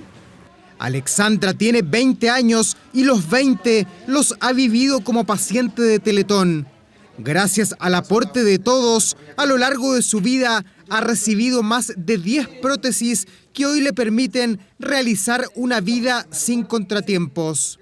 Puedo hacer mi vida normal, puedo ir a estudiar tranquilamente, puedo desenvolverme como persona y creo que sin Teletón no sería la persona que soy hoy en día, porque me ha hecho crecer como persona, al fin y al cabo. Me ha hecho sentirme confiada, de que no porque me falta una extremidad tengo que sentirme menos al resto, sino que tengo que ser igualitaria, porque al fin y al cabo yo puedo hacer las mismas cosas que hacen personas que no tienen ningún grado de discapacidad. Y si no hubiera habido Teletón, no hubiera sido por don Francisco, que todo esto se hizo, mi nieta andaría en silla de ruedas, no habría podido caminar, porque ¿de dónde íbamos a sacar plata para hacer una prótesis particular? No sé, no habríamos podido. El desglose de los aportes muestra que las empresas grandes y chicas colocan una parte importante de la recaudación. El resto es el aporte de todos los chilenos que en las cajas auxiliares del banco y por internet permiten llegar a la meta. Las cirugías son muy caras, nosotros hacemos más de 1.000 cirugías al año. Entonces hay pacientes que efectivamente implican un costo mayor y otros no tanto. En promedio hablamos de que el costo anual de los tratamientos que nosotros entregamos a un paciente es sobre $1 millón de pesos. Estamos hablando en torno a 1.200.000 pesos por año. ¿Debería el Estado financiar toda la Teletón? La pregunta es recurrente, pero desde el instituto prefieren el sistema mixto que involucra y compromete a todos. La gracia de la Teletón es que une esfuerzos de diversos sectores de todo un país. El aporte del Estado es la cobertura de FONASA, que tiene un tope de 7.000 millones, es decir, financia aproximadamente el 20% de nuestra operación y todo el resto es financiado con el aporte de muchos chilenos, empresas, organizaciones sociales y todos quienes se suman a nuestra campaña cada año. Esperan que a futuro el Estado pueda aumentar la entrega de recursos. Por mientras son bienvenidos los eventos, completadas, bingos, remates y giras de Teletín, que en todo el país no se cansa de motivar a todos los que quieran colaborar. Reportajes 24. La defensora de la niñez indicó que hay una manifiesta violación de los derechos humanos de niños y adolescentes. A su vez, el Instituto Nacional de Derechos Humanos ya contabiliza más de 500 detenciones de menores de edad desde el inicio de las movilizaciones. Claro, Paulina Allende de Salazar, nuestra compañera, recogió los testimonios de algunos de estos jóvenes y no solo eso, buscó información en las comisarías donde habrían ocurrido los atropellos denunciados. El siguiente es su reportaje. Me toma la cabeza y me golpea contra la policía entró y todo y me disparó. Más de 20 días han pasado desde el inicio de las manifestaciones. La Defensoría de la Niñez ya contabiliza al menos 150 menores de edad vulnerados en sus derechos. A esta altura, ¿qué sabemos de los niños que en medio de la violencia se han visto invisibilizados? Hasta hace unos días solo conocíamos de un niño de 14 años humillado y golpeado en una comisaría de Peñalolén, pero hay más. A mi hijo le pegaron, le echaron gas pimienta en la cara, los tenían esposados afuera en la antena que tienen adentro de ellos en la comisaría. Y me botan como bastardo. Empiezan a pegar patadas. Me caí al piso. Nosotros hemos conocido vulneración grave a los derechos humanos, heridas a perdigones, con heridas a bala y también con maltrato físico, agresiones directamente propiciadas por parte de agentes policiales en contra de este grupo de la población. El muchacho que ve en el video tiene 17 años. Según su relato, fue golpeado antes y después de ser reducido y esposado a esta moto de carabineros. Desde ahí fue tironeado por las calles ante los gritos de repudio de los vecinos de Puente Alto. Y este otro menor de 18 años asegura que siguió recibiendo golpes después de ser detenido en las cercanías de una manifestación en la Florida. Me agarra del cuello y llegan otros aproximadamente 7 carabineros, me tiran al piso, me empiezan a pegar patadas y con el palo que tienen, esa como luma, me empiezan a pegar. Pam, pam, pam, pam, pam. Entonces me subieron a la patrulla y detrás había otro joven, en la parte de atrás esposado. ¿Menor de edad también? Menor de edad. Los menores de edad primero fueron llevados hasta la comisaría 38 de Puente Alto, donde habrían sido violentados. Nos tiraron a la celda, ahí nos dijeron que nos sacamos el zapato, levantamos la polera y nos hicieron bajarnos los pantalones y los boxers hasta la rodilla y hacer una sentadilla. O sea, ¿y el otro menor que tú no conocías? No. ¿Ve mientras a ti te hacen hacer eso? Sí, no lo hacen hacer al mismo tiempo. Luego, según concuerdan, ambos muchachos habrían sido trasladados a otra comisaría, esta vez la de Los Jardines en la Florida. Ahí habrían continuado soportando vejámenes. Y dice, cabros, concha de su madre. Me sacan la esposa y yo levanto los brazos como a esta altura, a la altura de mi hombro. Y me dice, levántalos más, y me pega con la luma. Me toma la cabeza y me golpea contra la muralla. Y después de eso me soltó.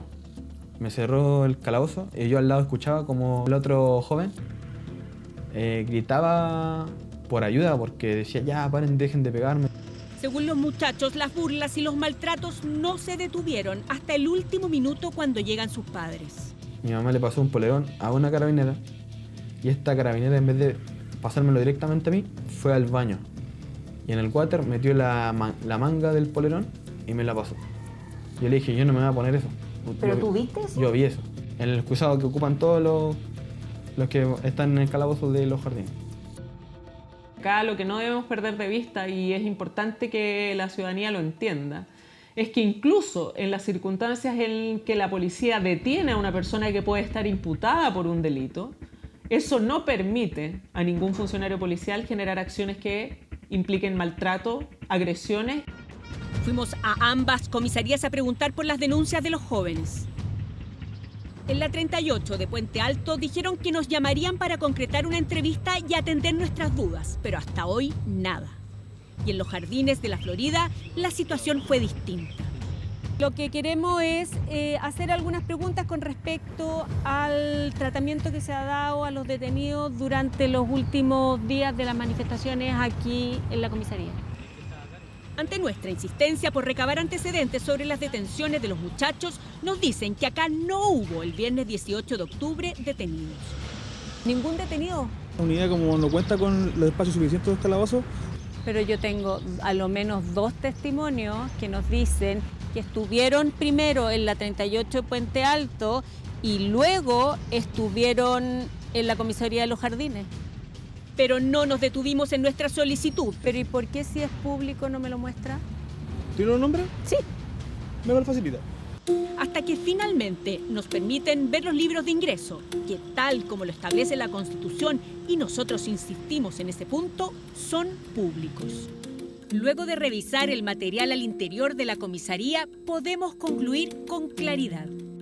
Al menos estos 2 menores que están denunciando golpes sí pasaron por aquí. Kevin tiene 16 años. Según relata, recibió perdigones disparados a menos de 6 metros en la escalera interior de su edificio. Estuvo en serios riesgos de perder la vida. 3 policías armados ingresaron al inmueble ubicado en calle San Diego en la capital. Era la noche del 19 de octubre y había toque de queda. Yo grito la policía, entonces como que todos se alarman y arrancan a correr. Quedo de último y en el último escalón me alcanzó a caer, a tropezar un poco, quedó en el piso y el policía entró y todo y me disparó. Ya tenía todo listo, el arma cargada y todo porque no disparó de una, apenas entró, disparó. De una, sin nada, sin decir alto, quieto. Yo me levanté y seguí corriendo, seguía persiguiéndome el policía. Me sentía muy sofocado y me alcancé a descompensar, me caí al piso y yo en el piso como que decía, no puedo respirar, por favor, ayúdenme, me muero. Y tenía mucha sangre, estaba botando mucha sangre. Me sacaron ese perdigón, uno de los perdigones que tenía adentro. Lo midieron recién antes de pasármelo y dicen que son 7 milímetros más o menos. ¿Y cuántos tenías de esto? Me llegaron 11. Aquí se han vulnerado gravemente los derechos humanos de los grandes, de los chicos. Me preocupa la cantidad de gente que perdió al menos uno de sus ojos. Entonces, ¿por qué digo? Carabineros está provisto de armas disuasivas, pero hay que emplearlas de la forma que la ley señale. La unidad de trauma ocular del Hospital Salvador a la fecha contabiliza 7 pacientes menores de 18 años con lesiones oculares por disparo de proyectiles en las manifestaciones. Las consecuencias para esos niños no serán menores. Antes de ayer, con la triste noticia que tenía 0 posibilidades de ver, dijo el médico, porque tiene un estallido ocular. Un solo perdigón que entró en la parte de los lagrimales y como que se expandió en 2. Mi temor es que él me caiga en depresión, de que no quiera vivir, de que le cuesta adaptarse. Como sociedad tenemos que reconocer el daño y en ese sentido es muy importante, es parte de la rehabilitación, hacernos cargo de que fueron dañados y necesitan recibir apoyo. Apoyo que a veces los involucra a ellos y a veces involucra a toda su familia o al entorno más cercano. Necesitan, por lo tanto, rehabilitación física, rehabilitación psiquiátrica y acompañamiento psicoterapéutico de él y de los familiares más cercanos. 15, 16 y 17 años tienen estos jóvenes que fueron detenidos en la 12ª comisaría de San Miguel. Como ellos, el Instituto Nacional de Derechos Humanos contabiliza más de 540 detenciones a menores. Ni uno de los 3 muchachos se conocía antes de la detención. Hoy concuerdan al narrar malos tratos que probablemente no olvidarán. Y me empiezan a dar puñetazos y patadas en el suelo. Yo estaba totalmente pacífico, gritando, saltando, obviamente, y los pocos me empiezan a pegar lumazos. Me pisaron mis rodillas, me golpearon el estómago y los codos. Y me hacen quedarme en boxer. Me ha costado mucho dormir, he tenido pesadillas. En las mañanas todavía no puedo separar las manos porque siento las esposas. Pedimos repetidas veces entrevista a Carabineros. La general Berta Robles fue designada para responder nuestras dudas. En los últimos días, 3 detenidos que han sido escolares, que se les habría obligado a desnudarse. Hay niñas del Liceo 7 que habrían recibido perdigones adentro del recinto y otro menor que habría recibido tocaciones. ¿Se les ha escapado de las manos la situación? Carabineros se rige y trabajamos todos los carabineros de conformidad a lo que establece el protocolo. Como institución no avalamos ninguna vulneración de derechos a niños, niñas y adolescentes. Y aquí hay un patrón de conducta que nos llama particularmente la atención porque se repite lo que pasa en adultos, en menores, que esto de bajarse la ropa interior y hacer sentadillas. Primero que todo, en Carabineros está establecido que a todo niño que sea privado de libertad por distintas circunstancias, en ningún momento se le puede despojar de su vestimenta. Hay casos de mucha grosería hacia los detenidos y entre los carabineros, mucho golpe, mucho patrón violentista. Hay que revisar la formación que se le está dando y quién se la está dando. Esta situación puntual que estamos viviendo ahora nos hace tener un llamado especial a nosotros mismos, decir, bueno, tenemos que ir viendo, sea un carabinero que no actuó como está dispuesto por la ley y no actuó como está dispuesto por los protocolos, si es necesario y tiene que ser eliminado de la fila institucional, va a ser eliminado, pero lo único que estamos pidiendo nosotros, que igual que todas las personas, tenemos derecho a un debido proceso.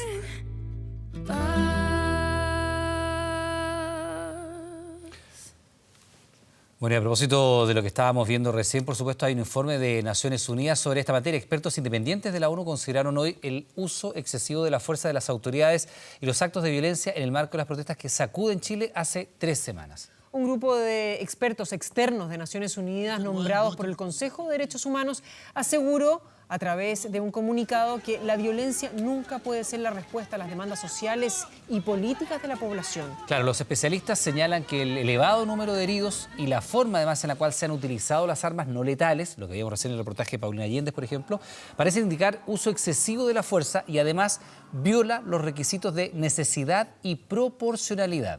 En el comunicado también se plantea la preocupación del organismo por los abusos en contra de menores de edad que han sido detenidos, así como las denuncias de tortura, desnudamientos forzados y violaciones. Además, se hace un llamado al gobierno chileno a permitir las manifestaciones aislando a aquellos que recurren a la violencia. Los expertos independientes acogieron la decisión de enviar una misión de la ONU al país y señalaron que la misma evaluará la situación de derechos humanos en el marco de estas protestas que ya cumplen su tercera semana y que han dejado al menos 20 muertos y más de 1.600 personas heridas.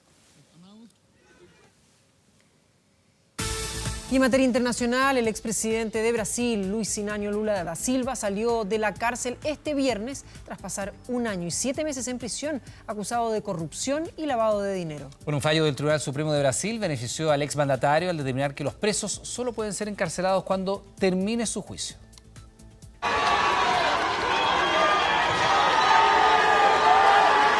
1 año y 7 meses después, el expresidente brasileño más popular de las últimas décadas salió de la prisión en donde pagaba una condena por corrupción y lavado de dinero.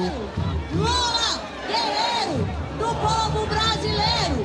Lula, guerreiro do povo brasileiro. A las afueras de la sede de la Policía Federal de Curitiba, al sur de Brasil, lo esperaban centenares de seguidores que habían dispuesto todo ante la inminente liberación del fundador del Partido de los Trabajadores.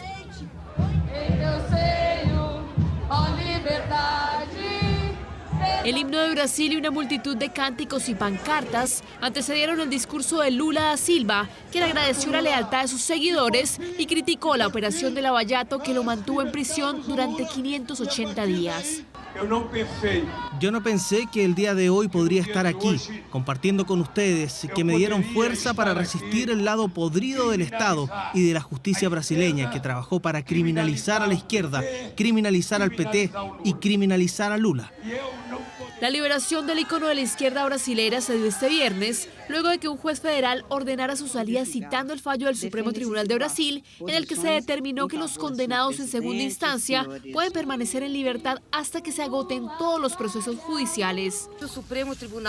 El Supremo Tribunal Federal fortaleció la democracia y la Constitución con su decisión, principalmente en momentos en los que tenemos un gobierno de extrema derecha atentando contra la democracia y la Constitución. El próximo 27 de noviembre se llevará a cabo la apelación de Lula por el proceso que se le sigue por haber recibido un departamento de lujo a cambio de favores políticos para beneficiar a la constructora OAS. Sin embargo, su sucesora Dilma Rousseff aseguró que Lula está preparado para dar la batalla. Está muy contento y percebe que tiene por su frente, né, un camino muy importante para nosotros brasileños y yo creo también para los pueblos del mundo que hoy lutan contra las pautas de pérdida de derechos. Sin embargo, la libertad de Lula no significa su exoneración de las 2 condenas por corrupción a más de 20 años de cárcel, pero le permitirá al exmandatario continuar su juicio fuera de prisión y hacer frente a los otros 5 procesos que actualmente tiene en su contra. Deportes. Hola, buenas noches. Recordemos que ayer la NFP, la Asociación Nacional de Fútbol Profesional, publicó la programación para la fecha 11 de la segunda rueda, que sería el próximo fin de semana, con partidos que se van a iniciar el día viernes, 2 encuentros, termina la fecha el día domingo, si es que se juega. Ese día domingo, al mediodía, programación en el Estadio San Carlos de Apoquindo, donde Universidad Católica recibe a Colo-Colo, donde el equipo cruzado podría lograr el título de campeón, su bicampeonato. Colo-Colo se prepara para que no celebren en su cara, claramente, para asegurar también el segundo puesto que le da la clasificación a la fase de grupos de la Libertadores y también con integrantes de sus equipos que podrían partir. El caso de Jorge Valdivia, porque se dice, claro, un medio de prensa comentaba la posibilidad de que el Mago juegue la próxima temporada en el Santos. Volvería a Brasil, lo vemos en la siguiente nota, mira. Valorizo mucho la reacción del pueblo chileno después de tanto tiempo de opresión. Jorge Sampaoli no olvida a Chile, se mantiene al tanto de lo que aquí ocurre. En ese sentido, también sabe que Jorge Valdivia aún no renueva contrato en Colo-Colo, situación que por ahora sigue en veremos. Jorge Valdivia dice que recibió un llamado desde Brasil de Sampaoli. Todos, cuando digo todos, nosotros vamos a ver el tema de las renovaciones a fin de temporada. De momento ese tema se encuentra pendiente y no es algo menor, ya que son 8 albos los que terminan contrato en diciembre, entre ellos el Mago, que adelantó qué ocurrirá si no logra acuerdo en Macul. Ahora eso no significa que me retire, sino que voy a seguir jugando. Y la posibilidad estaría, es que Sampaoli piensa en el 10 albo para reforzar a Santos, que está tercero en el Brasileirao, donde además tiene posibilidades ciertas de Copa Libertadores. El casildense nuevamente tendría en mente al Mago. Eso sí, el ex técnico de La Roja aún no hace pedidos oficiales, pero el nombre de Jorge Valdivia podría aparecer dentro de los requerimientos para la temporada 2020. Sampaoli se equivocó en muchas cosas, que Sampaoli no estaba bien, en circunstancias él se vio obligado a no poner lo que él pensaba en ese minuto que era lo mejor. La calidad y desempeño del Mago en cancha hacen que Jorge Sampaoli olvide las ácidas críticas que le realizó durante la pasada Copa del Mundo. De concretarse su arribo a Santos, recordarán sus dichos. Puso a jugadores fuera de lugar, fuera de posición, puso a jugadores que juegan de lateral izquierdo y los puso de central. Y dejo en manos de la institución y del entrenador si consideran que debo renovar y que el próximo año seré un aporte. Las renovaciones las vamos a discutir una vez que termine el campeonato y una vez que nosotros sepamos en qué competencia vamos a estar instalados. El Mago Valdivia aún no tiene claridad sobre su futuro, mientras en Brasil Jorge Sampaoli lo incluiría en su carta al viejo Pascuero. Bueno, Arturo Vidal, Claudio Bravo se volverán a juntar y está bien, ¿no? Nominados por Reinaldo Rueda para el partido amistoso que tendrá la selección chilena el próximo 19 de noviembre frente a la selección de Perú, allá en Lima. Dos jugadores que viven momentos importantes en sus respectivos clubes. Arturo Vidal, convocado para el partido de mañana, donde el Barcelona jugará en el Camp Nou de local frente al Celta. Y al Claudio Bravo será titular en un partido que logra expectación mundial. Porque el día domingo, a la 1:30 de la tarde, hora de nuestro país, el Manchester City y el equipo de Claudio Bravo, que está en el segundo lugar de la tabla de posiciones de la Premier League, enfrenta al líder, al Liverpool, el equipo del Jurgen Klopp. Son 6 puntos que separan a ambos en la tabla de posiciones. Lo vemos en detalle a continuación. Hay que conversar adentro del camarín. Sí, pero eso queda dentro del camarín. Evidente que hay problema con Claudio. Vuelve La Roja, retornan Vidal y Bravo. ¿Habrá ahora sí conversación entre los dos referentes? Y solucionarlo por el bien del grupo y por el bien de ellos también, que tuvieron una amistad. Chile jugará ante Perú en Lima el 19 de noviembre y tanto el portero como el volante son parte de la lista de Reinaldo Rueda. Otra vez expectativas por una reunión que nunca ocurrió en España. Para el Clásico del Pacífico no fue convocado Alexis, pero sí estará el capitán Gary Medel. Sí, podría la selección, pero jugamos solo un partido contra Perú. Y basta. Una nueva oportunidad para encontrar la calma en La Roja tras un quiebre que comenzó hace 2 años. Estamos sí un poco ya colapsados con 2 años hablando del tema. Vidal, que hace 2 semanas confesó que no habla con Bravo, encabeza la lista de Rueda mientras se juega cosas importantes en Barcelona. Ya rechazó una oferta de China y este viernes, según Tutto Sport, el Inter volverá a la carga en diciembre por el volante. Vidal ya se transformó en obsesión para el técnico Antonio Conte. Feliz, espero este año marcar muchos goles, ayudar al equipo y lograr los 3 objetivos que es lo que queremos. Expulsado Claudio Bravo. Del otro lado hay más certezas pese a su expulsión por Champions League ante el Atalanta. Claudio Bravo sonríe en el Manchester City. La lesión de Ederson le permitirá ser titular ante el Liverpool este domingo en un partido clave por la Premier League. Es un arquero excepcional que ganó muchos partidos internacionales con Chile. No tengo dudas, lo veo todos los días en el entrenamiento y sé lo bueno que es. No vamos a perder por Claudio. Luego de más de un año, Bravo vuelve a jugar en Premier League. Entre medio las duras críticas de la prensa por la expulsión, pero también la defensa férrea de Pep Guardiola a su portero. Bravo es un arquero top, hay que respetarlo. Obtuvo la Copa América y ganamos la Copa de la Liga y la Community Shield gracias a él. Otra vez, Vidal y Bravo se verán las caras en la roja. Ahora frente a Perú se dará forma a una segunda reunión de dos jugadores que podrían por fin firmar la tregua entre tanta convulsión. Y lindo desafío para Claudio Bravo, ese partido que se va a jugar el día domingo. Claro, si gana el Liverpool se escapa, ¿no? 9 puntos de diferencia le sacaría al equipo de Guardiola. Claudio Bravo que, recordemos, en el título de la Community Shield de esta temporada atajó frente al Liverpool en esa igualdad, donde también fue una de las figuras atajando penales, ganando en lanzamientos penales aquel título Claudio Bravo y el Manchester City. Siguiendo el ámbito internacional, ya sabemos que a varios deportistas, en este caso futbolistas, les pasa que cuando se retiran de la actividad profesional empiezan a engordar, pues claro, tanto que se cuidan, después ¿para qué? ¿Cierto?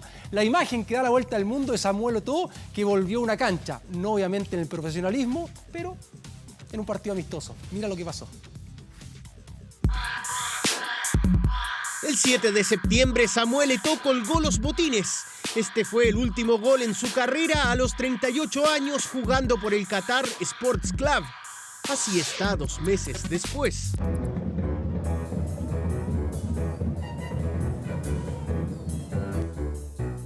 El retiro lo llevó a conocer sin preocupaciones de los placeres de la vida. El delantero camerunés asume con humor su nuevo estado físico. Con 8 kilos más, pero aún nos divertimos. 3 Champions League, oro en Juegos Olímpicos, goleador histórico de Camerún y jugó en Inter, Barcelona y Chelsea. Después de más de 20 años de carrera, Eto'o se da un gusto. La calidad no se pierde. El exdelantero anotó el único gol de este partido que se jugó en Marruecos por la celebración de los 44 años de la Marcha Verde, cuando civiles y el ejército marroquí invadieron el Sahara español. Gané muchos trofeos, creé muchos sueños y para mí eso equivale a un Balón de Oro. Los jugadores africanos no son respetados. Mané y Salah podrían haber ganado ese premio. Samuel Eto'o y Didier Drogba serán mis colaboradores más cercanos de ahora en adelante. Eto'o junto a Drogba trabajarán para la Confederación Africana de Fútbol. Estos kilos de más no serán su legado, sino que sus goles y la lucha contra el racismo, que lo tendrán como uno de los futbolistas con mayor influencia en el continente africano. Ahí está bien, tiene que dar su gusto. Mucha preocupación con respecto al estado físico, hay que cuidarse en el profesionalismo. Iván dice que 8 kilos no eran. Era un poquito más, pero sigue jugando extraordinario, ¿eh? Todo, como Ronaldo en su minuto también, pues. Como tantos. Como tantos, sí. Carolina. Gustavo, muchas gracias. Que esté muy bien, Gustavo. Vamos a otros temas. Cuando lo destinaron a la escuela Repollal, en la región de Aysén, lo consideró casi como un castigo. Pero hoy ni siquiera se imagina dejarla. Estamos hablando de Paulino Pérez, su historia, el único docente de un recinto educacional de Melinca, comuna de Las Guaitecas. Con diversos proyectos ha conseguido incluso elementos tecnológicos para complementar la enseñanza, aunque privilegia la naturaleza. Todo esto lo tiene entre los 5 finalistas del Global Teacher Prize Chile.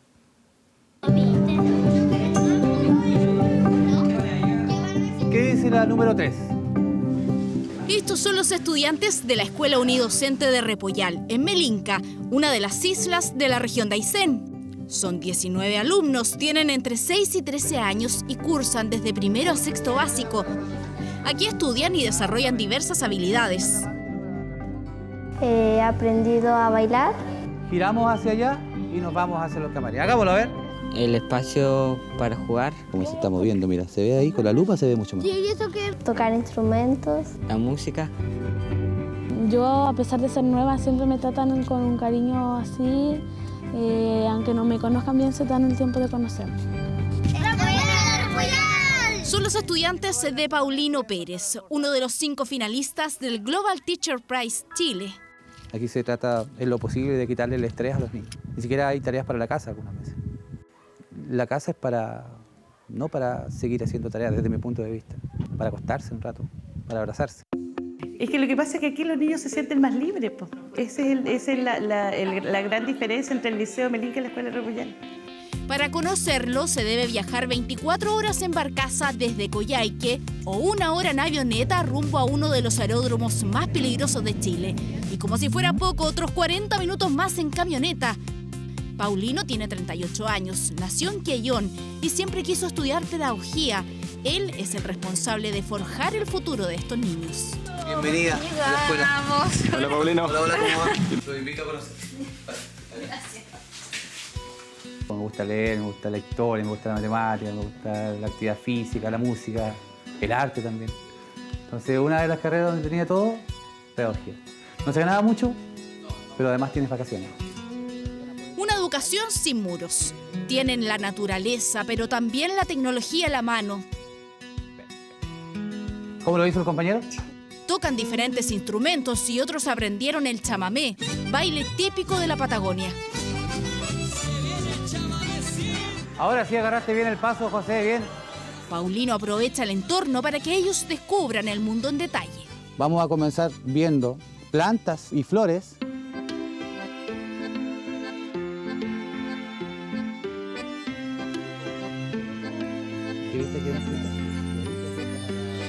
A mí me llama la atención los cangrejos. Los gusanos. Sí, como basurita en como su espalda. Todo lo que tú puedes ver a través de una pantalla dentro del aula de clase no se compara absolutamente en nada a lo que tú puedes ver realmente en vivo. Entonces, tenemos un aula de clase nosotros maravillosa.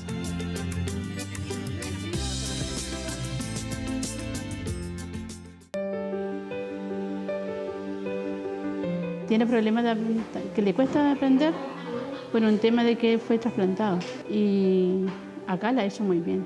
Oye, ¿y cómo hacen las clases del profe Paulino? Con alegría y con sonrisa. Este profesor está casado con Victoria Castro y juntos tienen una hija de 4 años. Desde 2012 está a cargo de esta escuela multigrado, la que para muchos era un castigo. Un recinto descuidado, con baja matrícula y a punto de cerrar. Mi primera respuesta hacia la petición del alcalde fue decirle que no, porque por ningún motivo me venía a la escuela de Repollar, porque yo no había hecho nada de malo para venir a trabajar aquí. Bueno, mi señora me convenció en el fondo. Yo le decía que no lo tome como asumir algo que va a morir, sino que lo tome como un desafío y lograr sacarlo adelante de una u otra forma. Y así lo hizo. Aprendió de cero para cumplir con otras labores y los desafíos de una enseñanza unidocente. Muy difícil, porque no solamente es hacer las clases, tienes que trabajar los proyectos para obtener los recursos. Aquí el equipo de gestión es uno mismo. Y además la evaluación docente y otro tipo de cosas, la alimentación de los niños, la locomoción, el trabajo con los padres apoderados, la gestión. Su esfuerzo por entregar una educación integral llevó a que un ex jefe lo postulara al Nobel de la Enseñanza en Chile. Estaba en Puerto Cisnes y esa noche debía regresar a su casa. Sin embargo, la barcaza no salió por culpa del clima. Aprovechó ese momento para aprender su computador e ingresar a internet. De repente el correo lo abro, las preguntas del Global Teacher Prize. Yo ya tengo 14 horas, las voy a responder. Es tremenda alegría, para él sobre todo es tremendo orgullo como profesor rural. Y obviamente estamos orgullosos de él y del trabajo que ha hecho. Y si falta marisco, lo vamos. Bueno. Vamos a buscar más. Acepto. La comunidad completa se prepara para el evento del año. El mejor curanto de Chile está aquí en las Huaytecas porque los mariscos son los mejores. Y las cocineras también. La peña folclórica de la escuela, con un rico curanto y el talento de los alumnos, logran repletar el Centro Cultural de Melinca.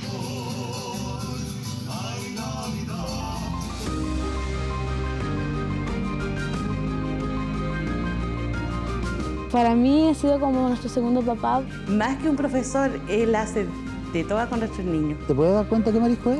Fíjate bien. Lo queremos mucho y gracias por su apoyo, que está siempre en las buenas y en las malas con nosotros. Que lo quiera. Que lo quiero. Y que puede contar conmigo igual. Que los dos parejas anden separadas. Ni siquiera he pensado en dejar esto tan importante. Acércalo a tu ojito. No quiero ni siquiera pensarlo.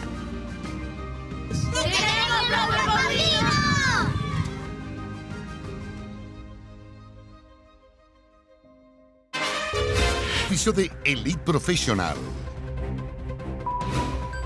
Estamos viendo 24 Horas Central.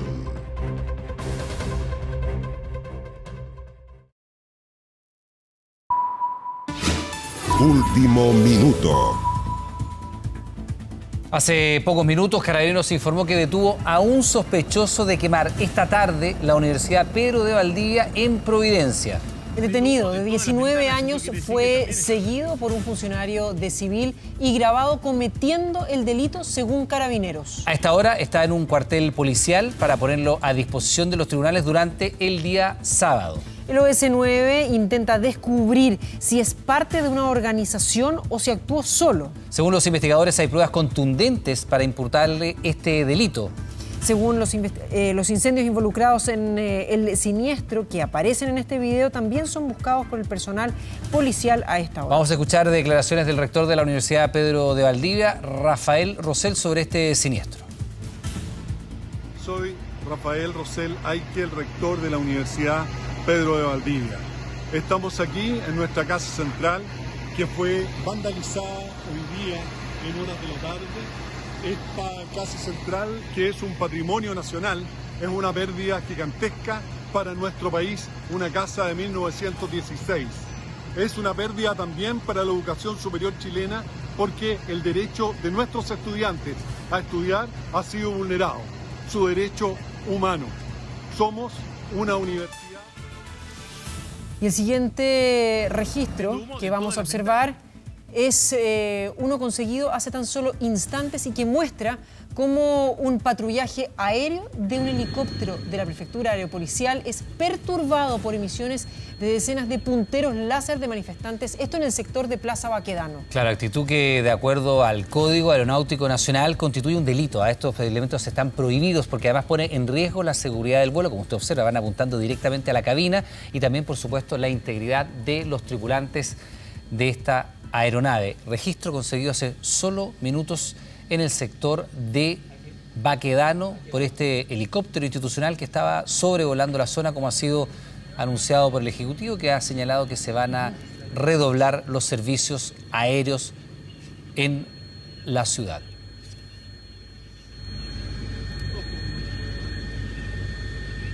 Y 2 minutos faltan para las 11 de la noche. Revisamos a esta hora cómo han quedado las calles de la comuna de Providencia después de lo que fue esta acción de vándalos en distintos puntos e distintas intersecciones. Bueno, ahí vemos a pantalla dividida 12 tomas de la ciudad de Santiago, comuna de Providencia. Se ha restablecido el orden luego de intensas horas de actos vandálicos, principalmente en la avenida Providencia, en Andrés Bello, en Bellavista, en la Plaza Baquedano, una vez más, en la cual durante muchos minutos, durante horas incluso podríamos decir, actuaron completamente sin ningún tipo de control, cientos de personas generando fogatas, barricadas, saqueando locales comerciales. Una vez más, es la imagen a esta hora de la noche en la comuna de Providencia, donde ya comienza a reinar la calma. Plaza Baquedano en igualdad de condiciones. Recordemos que hubo al menos 3 fogatas muy intensas, una a la entrada de uno de esos edificios de departamento, otra nuevamente en la Plaza Baquedano y una tercera en la intersección con Vicuña Maquena.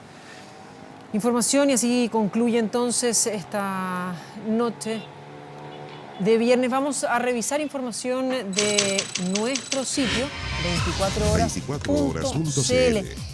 Y es que el Ministerio de Transportes y Telecomunicaciones informó este viernes las medidas que se implementarán durante el fin de semana, esto en cuanto al funcionamiento del transporte público. Claro, tanto metro como buses y trenes van a tener horarios especiales para operar durante la jornada de este día sábado y domingo. Todos los detalles usted los puede revisar, por supuesto, en nuestro portal de noticias 24horas.cl. Información útil con la cual estamos comenzando a poner término a las noticias.